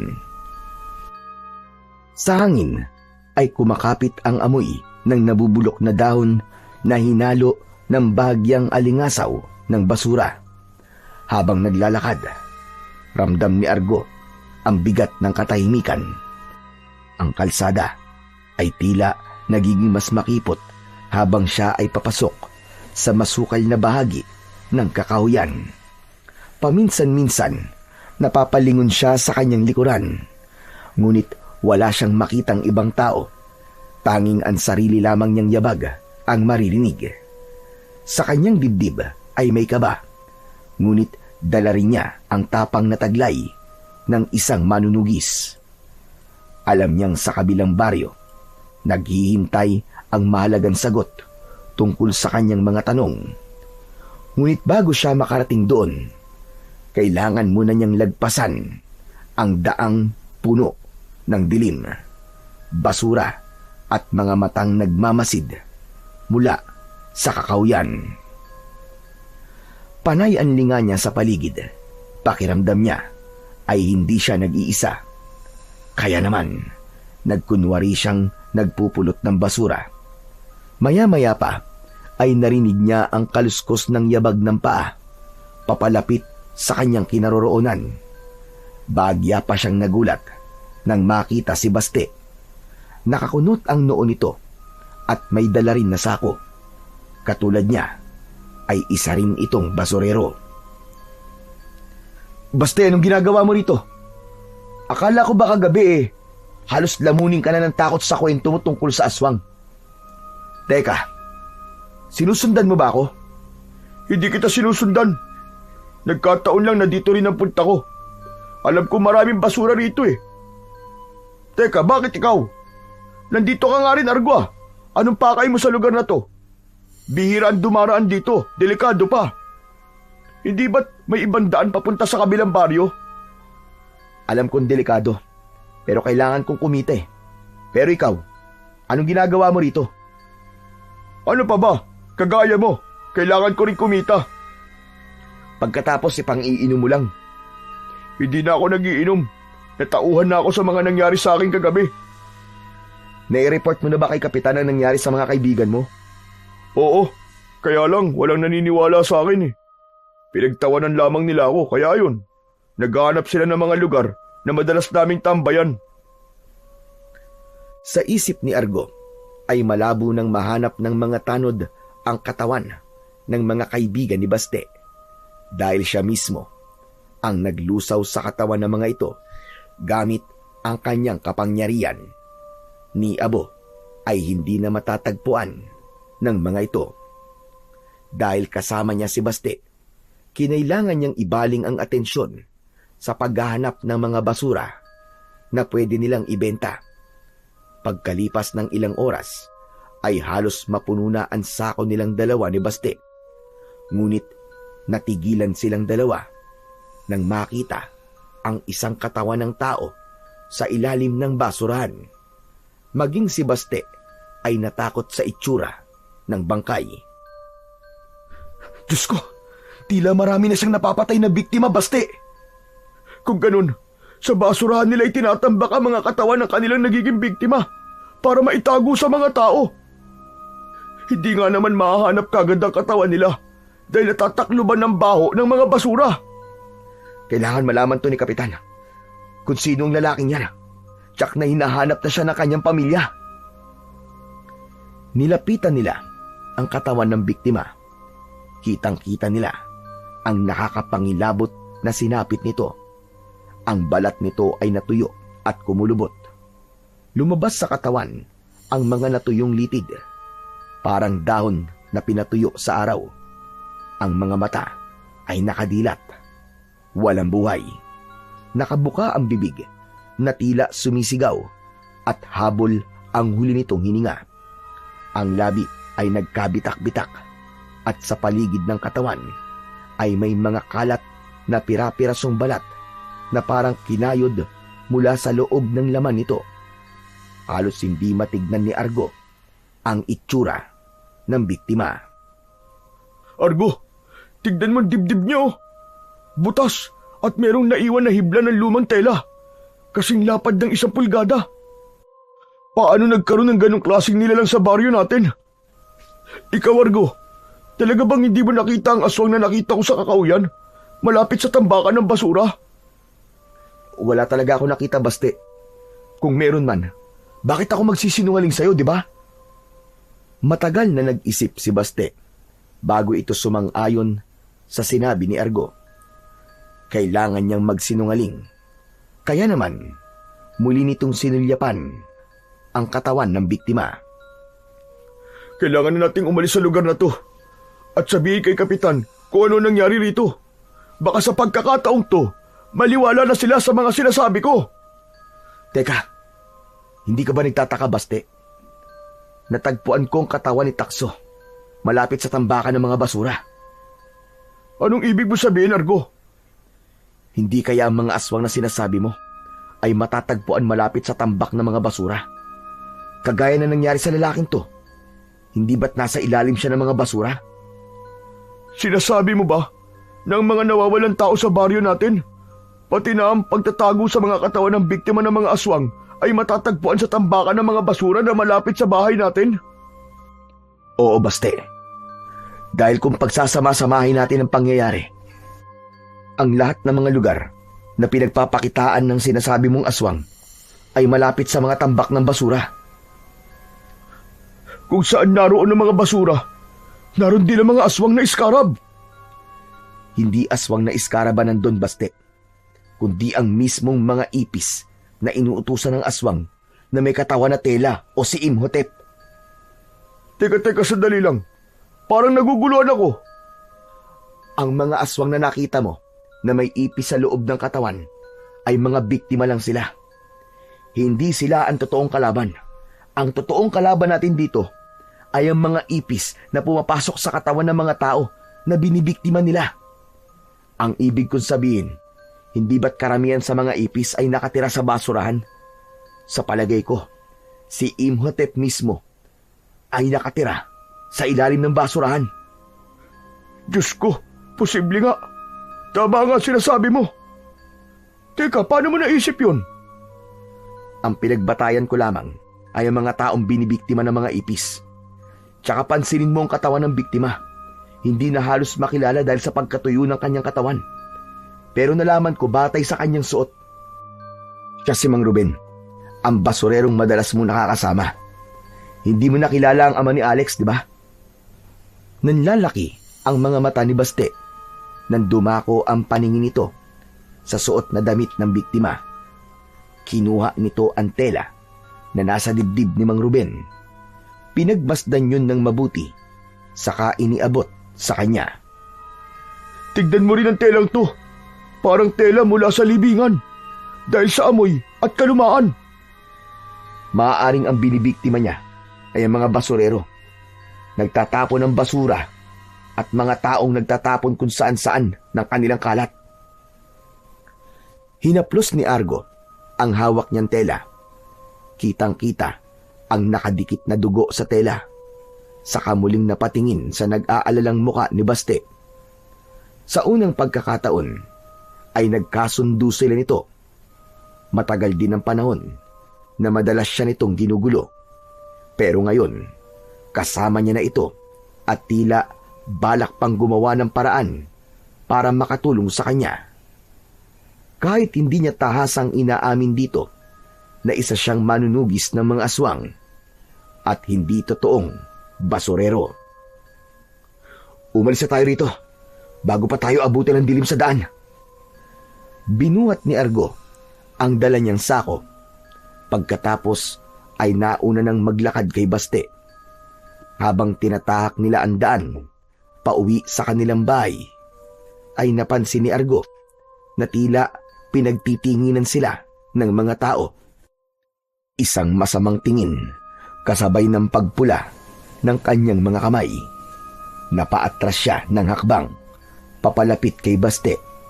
Mabilis niyang kinuha ang sandata niya sa loob ng sako. Argo, ano to? Ano nangyayari? Hindi sila mga normal na tao, Baste. Meron ka ba magagamit na itak na panlaban sa kanila?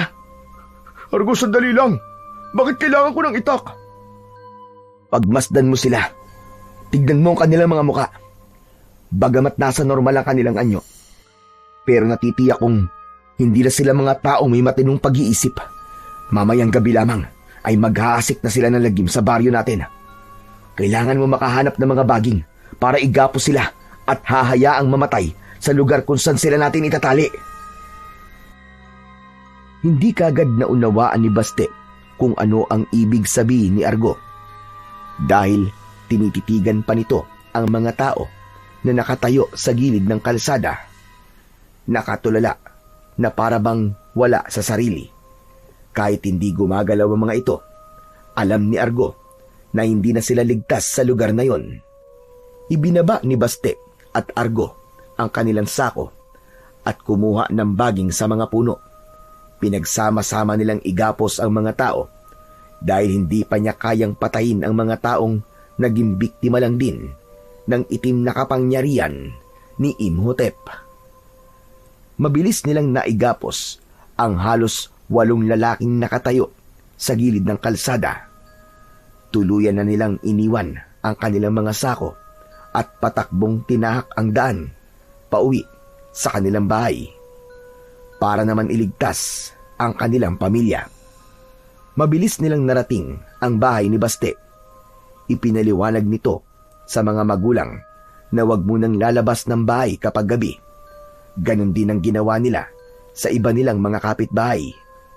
Habang si Lolo Tipol naman ay tumulong na rin sa kanila para ipagkalat ang balita tungkol sa mga aswang na tila may sapi ng masamang elemento na may gamit na itim na kapangyarihan.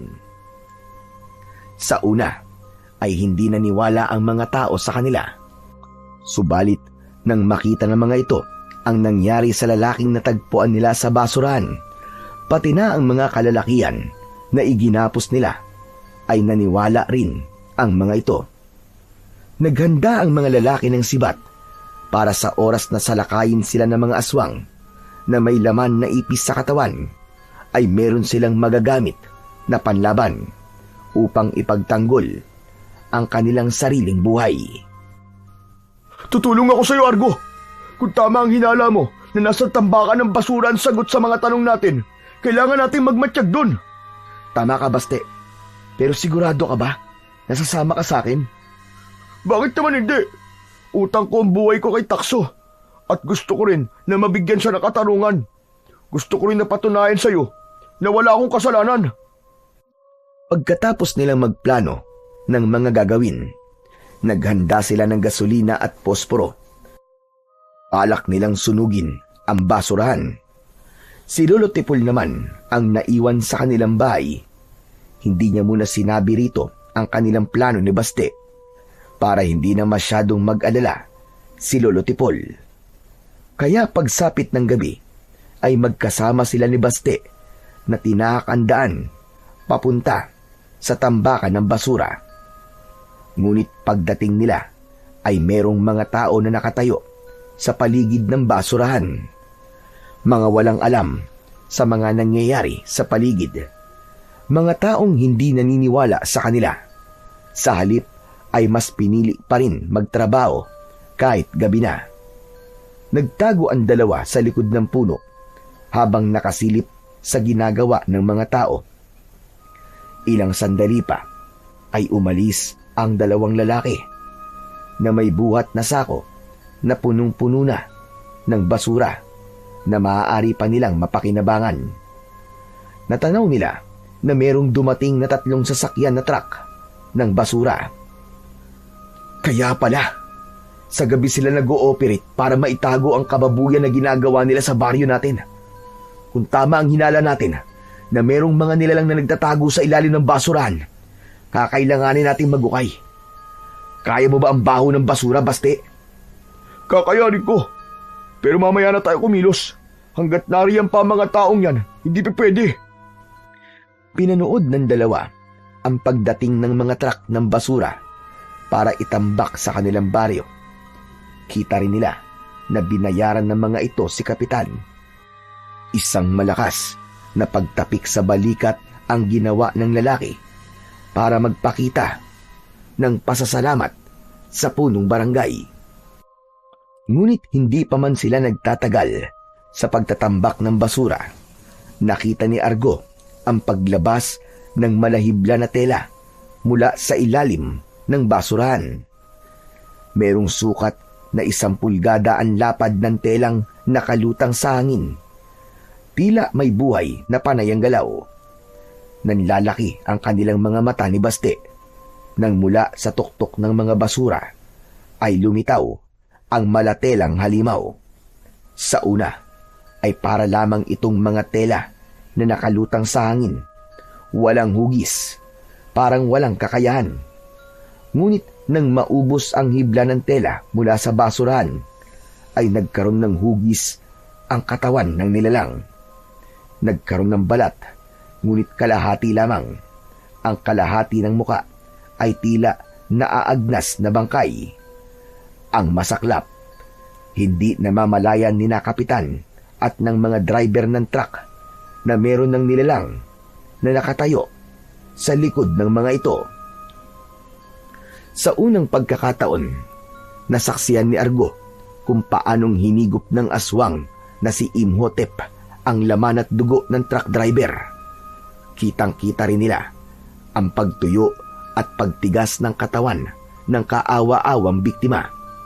Si Kapitan na hindi nakagalaw at nakalaban ay tuluyang binalutan ng mga tela sa buong katawan. Ibinuka ni Imhotep ang bibig nito at itinapat sa bunganga ng Kapitan. Dahil nakanganga ito sa labis na takot, lumabas sa bibig ni Imhotep ang daan-daan na ipis at lumipat yun sa bibig at katawan ni Kapitan. Tuluyan ang nakita ng dalawa ang brutal na pagpatay ng halimaw na si Imhotep. Kumalat ang liwanag sa buong katawan ni Argo, palatandaan ng panganib sa paligid. Hindi siya agad nakagalaw sa bilis ng pangyayari at huli na ang kanyang paglapit. Tuluyan ng napiga ang katawan ng mga biktima. Umangil si Imhotep na tila natutuwa sa mga nangyayari at nang maubos ang mga biktima ay kitang-kita ni Argo na nagkaroon na ng muka ang halimaw. Tila dumikit sa katawan nito ang kinuhang balat ng mga biktima. Saktong paglabas ni Argo sa kanyang pinagtataguan, ang pagharap naman sa kanya ni Imhotep. Hoy! Imhotep! Ako ang harapin mong hayop ka! Pinatay mo ang alaga kong aso! Pinatay mo ang mga magulang ko! Ngumisi ang supremo ng mga aswang sa pagnanga nito at pagsigaw. Tila napunit pa ang balat nito sa bibig, habang ang mga ipis sa katawan nito ay nagpabalik-balik sa paggapang sa katawan nito. Maging sa naaagnas nitong balat ay lumalabas ang mga ipis na lumilipat naman sa katawan ng mga biktima. Bumangon ang mga lalaking pinatay nito at parang mga amalanig kung kumilos. Tumayo sa likod ng pinuno, kasunod ng pag-alingaw-ngaw ng malakas na pag-angil ng mga aswang na iskarab. Ang lakas ng loob mong kalabanin ako. Sinasabi ko na nga ba't nararamdaman ko sa iyo ang mutya. Ibigay mo sa akin ang mutya ng aso. Ako ang mamamahala ng kapangyarihang taglay ng aking alagang aso. Kaya isoli mo yan sa akin. Anong ibig mo sabihin? Si Takso. Ako ang may-ari sa kanya. Kaya wala kang karapatan na angkinin ng mutya. Hindi mo ako maluloko. Ang hina naman ng isip mo. Paano ka magkakaroon ng alagang aso? Kagigising mo lang, di ba? Ibigay mo na sa akin ang mutya. Sa akin yan nararapat. Kung gusto mo to, kunin mo. Naalala ni Argo si Baste na nagtatago sa likod ng puno. Kaya inutusan niya ito. Baste! Kahit na anong mangyari, huwag ka muna lalabas sa pinagtataguan mo. Bantayan mo lahat ng posibleng daanan ng kanyang alagad. Kahit na anong mangyari, pugutan mo sila ng ulo at sunugin mo ang buong basurahan. Pinagplanuhan nila ni Baste ang tungkol sa pagsunog sa basurahan upang mapalayas ang mga aswang.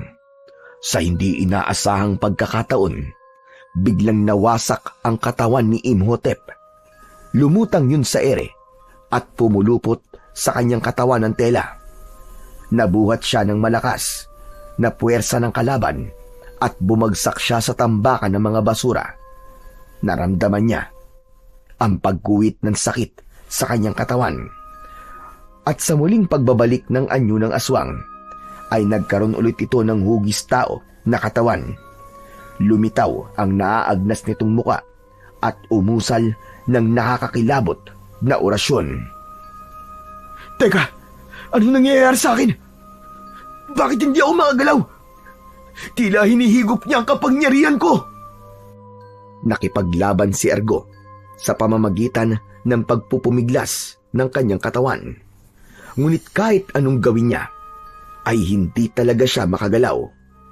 Para siyang naistatwa hanggang sa tuluyan ng mahawakan ni Imhotep ang kanyang leeg. Sinakal siya nito at inangat sa ere. Ibinuka nito ang bibig para higupin ang mutya na nasa kanyang tiyan. Kaya naman, nalanghap niya ang mabahong singaw ng bibig nito. Tila nabubulok na basura ang amoy ng hininga nito. Parang imbornal sa baho. Malakas na napasigaw si Argo dahil sa malapit na ang muka ni Imhotep sa kanyang muka. Hayop ka! Lumayo ka! Ang baho ng hininga mong halimaw ka! Tila nasaktan ang tenga ng pinuno ng mga aswang na si Imhotep dahil sa malakas na sigaw na yon ni Argo. Nabitiwan siya nito at biglang bumalik sa pagiging tela. Sumuot yun sa ilalim ng basurahan at naiwan ang mga alagad nito. Saka lamang sumugod ang mga yon nang maglaho ang halimaw. Sabay-sabay na umatake sa kanya ang mga ito. Bawat bigwas ng kanyang suntok sa mga kalaban ay isa-isang bumabagsak ang mga ito ng pasadsad sa lupa. Si Baste naman na lumabas sa pinagtataguan ay daladala ang gasolina at posporo. Binuhusan nito ang basurahan saka sinindihan gamit ang posporo. Kumalat ang apoy sa buong paligid kasabay ng pagliyab ng katawan ng mga aswang. Pagkalipas ng ilang minuto, nasunog ang buong tambakan ng basura. Napakakapal ng usok. Kumalat ang masangsang na amoy sa buong paligid mula sa mga basurang nasusunog. Tumabi sina Baste at Argo habang pinanonood ang unti-unting pagtupok ng apoy sa basura. Halos tumagal yon ng 2 oras, bagamat hindi natupok ang lahat ng tambak ng basura. Nagulat sila sa paglitaw ng isang pintuan na tila isang kuweba. Nagkatinginan silang dalawa ni Baste. Dinampot nito ang itak at iniabot sa kanya. Nasimulan na natin to, Argo. Samantalayin na natin ang pagkakataon na mahina pa ang katawan ng kalaban. Natitiyak ko na nagpapalakas siya sa loob ng kuwebang yan. Yun din ang naiisip ko. Parang hindi pa siya ganap na malakas dahil natalo siya sa malakas na pagsigaw ko. Nagulat nga ako kanina eh. matapang kang lumaban sa kanila. Oo nga no, teka, paano nangyari yun? Di ba? Kamao mo lang naman ang ginamit mo kanina, pero nagliyab ang kanilang katawan. Baste, dahil nagtataglay ako ng mutya ng aso, yun ang bagay na gusto nilang makuha sa akin. Kung ganun, totoo nga ang sinabi niyang ang mutya ay galing sa katawan ni Takso. Oo, Baste. Pero sa ngayon, kailangan muna nating makita ang loob ng pintuan na yan. Baka nandyan ang kasagutan. Dahan-dahang lumapit sina Argo at Baste sa bungad ng yungib. Mula sa labas ay malamlam na usok at mainit na simoy ng hangin ang sumalubong sa kanilang dalawa. Parang hininga ng isang halimaw na nakatago sa kailalim-ilaliman ng lupa. Sa pagpasok nila sa loob, bawat takbang ay naririnig nila ang tunog ng mga batong nadudurog sa ilalim ng kanilang mga paa. Argo, teka. Sigurado ka ba rito sa gagawin natin? Mahinang tanong ni Baste habang pilit na pinipigil ang panginginig ng katawan nito. Isang tango naman ang itinugon ni Argo kay Baste. Tanga nila ang kanilang itak. Ang matulis at mahabang itak na yon ay madalas niyang ginagamit sa pagtugis ng mga aswang. Yun din ang sandatang ginamit ng kanyang ama para tugisin ang mga aswang. Muling ibinaling ni Argo ang kanyang paningin sa daan. Maliwanag sa loob ng kuweba dahil sa mga sulo na nakasabit sa mga dingding. Mula sa kanilang kinatatayuan ay sumalubong sa kanilang pang-amoy ang nakakasulasok na amoy ng nabubulok na laman ng tao. Tahimik lamang si Argo. Nakatunghay ang mga mata sa madilim na butas ng yungib. Sa kanyang pakiramdam, ang dilim ay tila humihigop sa kanilang mga anino. Pinakawalan niya ang isang malalim na buntong hininga bago humakbang papasok papunta sa dulo ng yungib. Bigla na lamang lumiwanag ang kanyang paningin na tila ba natatanaw niya ang kinaroroonan ng supremo na mga aswang na si Imhotep. Ang mga pader ng yungib ay basa at may mga nakasabit na ugat na parabang mga galamay na nakalawit mula sa kisame.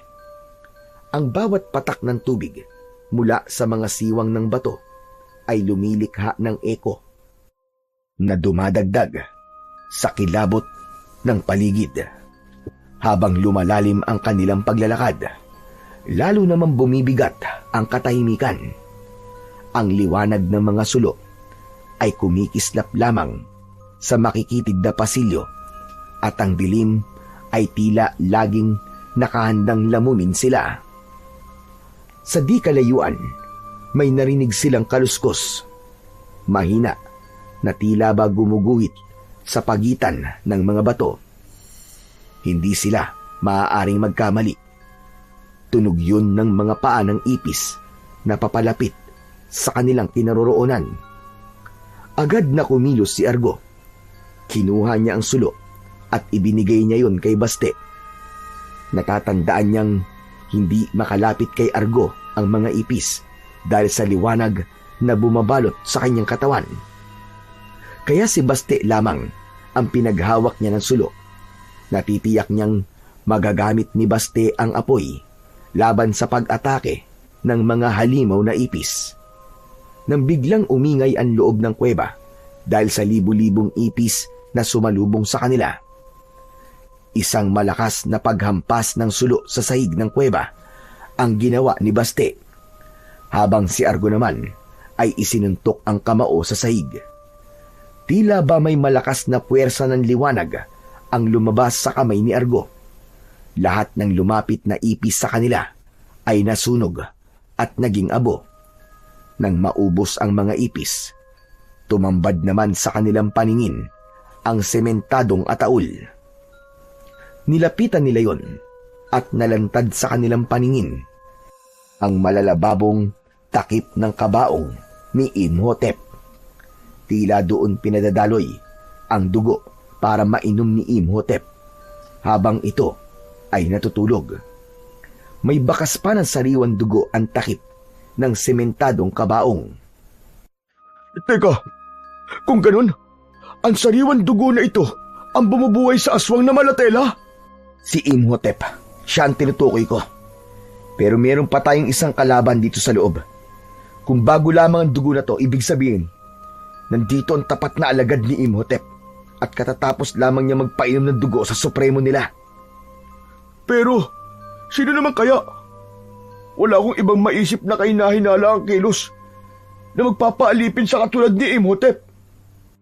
Magsasalita pa sana si Argo, ngunit biglang bumukas ang kabaong at agad na pinuluputan sa leeg ng mahabang tela si Baste. Nahila ito, papasok sana sa loob ng kabaong, pero mabilis na pinutol ni Argo ang tela. Nabawi niya si Baste at habol ang hininga na bumagsak ito sa lupa. Hawak ang sariling leeg. Mabilis din na naging kilos ni Argo. Pinagtatataga niya ang katawan ni Imhotep, ngunit nahawakan nito ang kanyang kamay at itinapon sa malayo ang gamit niyang itak. Isang malakas na pagsuntok sa kanyang dibdib ang ginawa nito. Bumagsak siya sa sahig ng kuweba. Umahon ito mula sa kabaong at tuluyan ng nabuo ang katawan nito. Isang katawan ng isang lalaking may naaagnas na balat at sa mukha nito ay tila nakita niya ang isang anyo ng isang matandang may pagkakahawig kay Lolo Tipol. Bumundol ang kaba sa kanyang dibdib. Hindi ko akalain na hanggang dito ay susundan niyo ko. Para kayong sumusugod sa lungga ng tigre. Tigre pala ang pag-aakala mo sa sarili mo, hayop ka. Masyado yatang mataas ang tingin mo sa sarili mo. Sino nagbabantay sa'yo? Ilabas mo ang tapat mong alagad. Huwag kang duwag! Ngumisi ang supremo ng mga aswang. Mula sa likuran nito, sa kabilang pintuan ng yungib, lumabas ang pamilyar na hugis ng katawan ng isang tao. Halos manlaki ang kanilang mga mata nang tumapat ang alagad ni Imhotep sa tapat mismo ng sulok. Lolo Tipol! Kayo ang tapat na alagad ni Imhotep na pumapatay sa mga tao. Paano nangyari yun? Bakit? Mahusay ba ang pagpapanggap ko, Argo? Hindi ka ba nagkaroon ng hinala na ako naman talaga ang kasama ni Takso bago ko siya pinatay? Binantayan ko ang mutya sa loob ng kanyang katawan at umaasa ko na sa akin yun mapupunta. Ang tagal ko nagtiis, pero sa iyo pa rin pala mapupunta ang mutya. Nasayang lang ang paghihintay ko.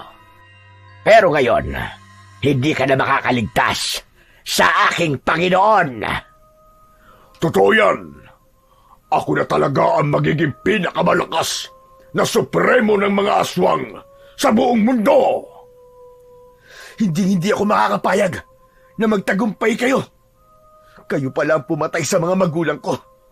Lalong-lalo ka na, Lolo Tipol. Pinagkatiwalaan kita. Inalagaan. Niligtas ang buhay. Pero niloko mo ko. Hindi pala totoo ang sinabi mo sa akin tungkol kay Imhotep. Alam ko na kung anong kahinaan niya at kung paano ko siya matatalo. Basta lumabas ka muna. Puntahan mo ang mga tao at tumingi ka ng tulong sa kanila. Ubusin yung tambak ng basura nang wala nang maging tirahan ng mga kampon na to ng kadiliman. Mabilis na tumayo si Baste at tumakbo palabas ng kuweba, habang si Argo naman ay matapang na hinarap ang dalawang kalaban. Agad na sumugod ang dalawang nilalang sa kinatatayuan ni Argo. Bawat atake ng mga ito ay nagagawa niyang maiwasan. Dala ng kanyang galit, si Lolo Tipol ang una niyang tinaga sa katawan gamit ang kanyang matalas na itak. Habang ang kanyang kapangyarihan sa katawan ay hindi niya alam kung paanong pagaganahin. At sa kailaliman ng kuweba, kumikislap lamang ang liwanag ng mga sulo habang naglalaban sina Lolo Tipol at Argo. Umaalingaw-ngaw ang dagundong ng kanilang banggaan. Ang itak ni Lolo Tipol laban sa itak ni Argo. Nahirapan si Argo na matalo ang matanda dahil ito mismo ang nagturo sa kanya kung paanong lumaban.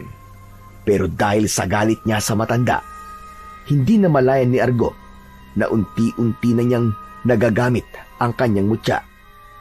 Isang malakas na pagtaga ang ginawa niya sa katawan ni Lolo Tipol. Hindi pa siya nasiyahan. Binunot ni Argo ang talim ng kanyang itak sa katawan ng matanda at muli yung itinarak sa katawan ni Lolo Tipol. Nagkikikisay ang katawan nito at sa isang iglap ay nalusaw ng apoy ang katawan ng matanda.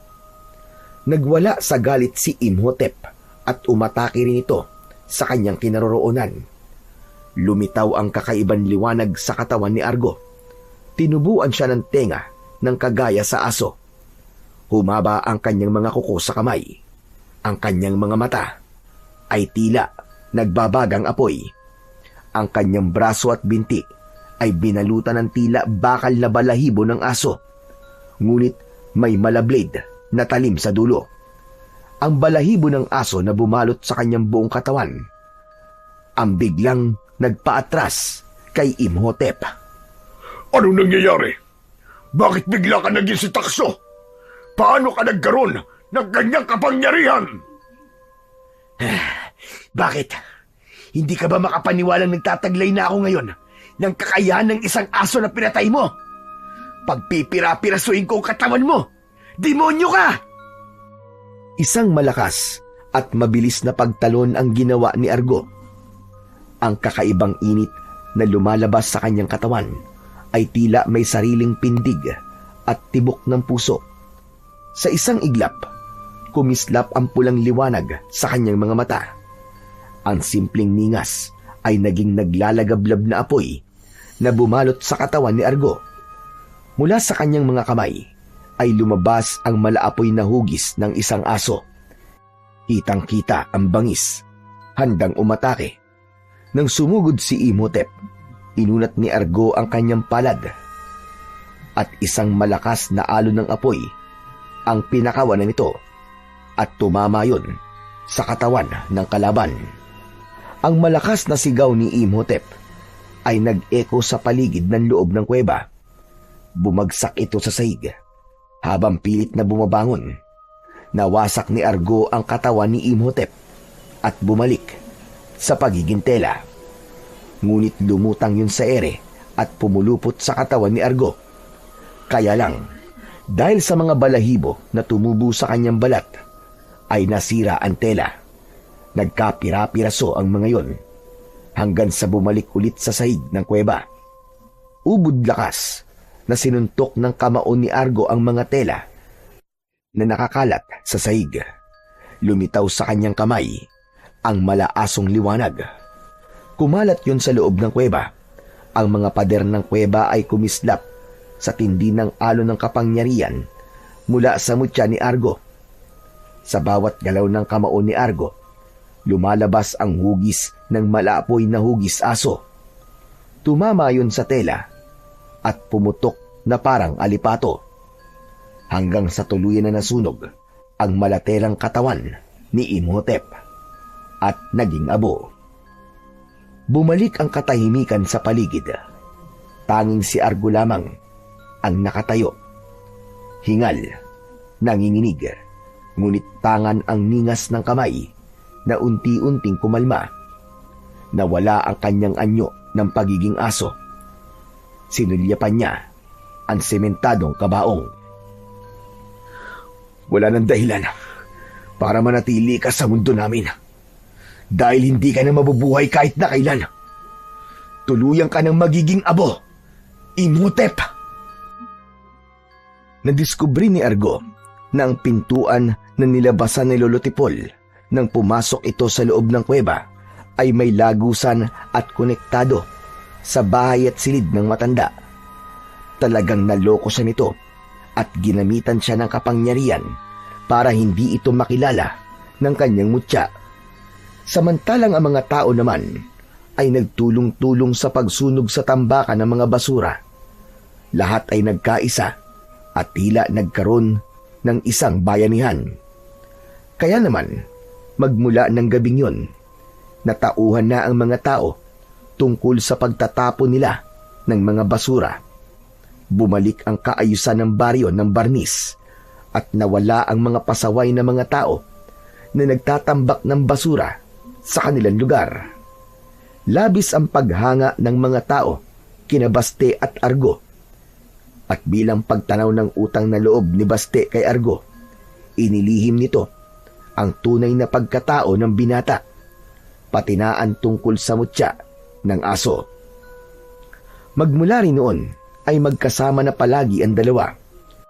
Naging magkaibigan at magkaramay sa lahat ng bagay, pati na sa pagpapalaganap ng kaayusan sa kapaligiran. Maging ang katahimikan at disiplina sa kanilang baryo ay maayos na naipatutupad ng dalawa bilang bagong mga tanod.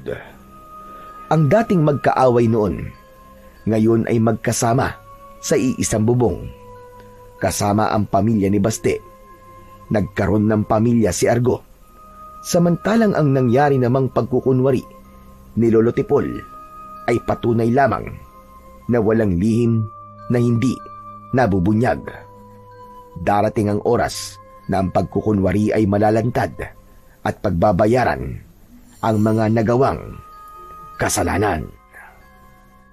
Ang kwentong inyong napakinggan ay isang patunay ng labis na pagsira sa ating kapaligiran ay magdudulot sa atin ng kapahamakan. Isa sa pinakamalaking suliranin ng lipunan sa kasalukuyan ay ang pagtambak ng basura. Sa bawat araw na lumilipas, dumarami ang iniipon nating basura. Plastik, bote, lata, tirang pagkain at kung ano-ano pa. Ngunit ang mas nakakabahala ay ang kawalan ng tamang pamamahala at disiplina sa pagtatapon nito. Sa halip na mailagay sa tamang lalagyan o maproseso ng maayos ang mga basura, basta na lamang tinatambak sa mga kanto, sa ilog, sa bakanting lote, at minsan sa mismong bakuran ng mga tao. Ang ganitong gawain ay nagdudulot ng matinding kapahamakan, hindi lamang sa kalikasan, kundi lalo sa ating kalusugan. Lagi nating tatandaan na ang basurang iyong itinapon, kapag bumaha, ay babalik at babalik sa iyo.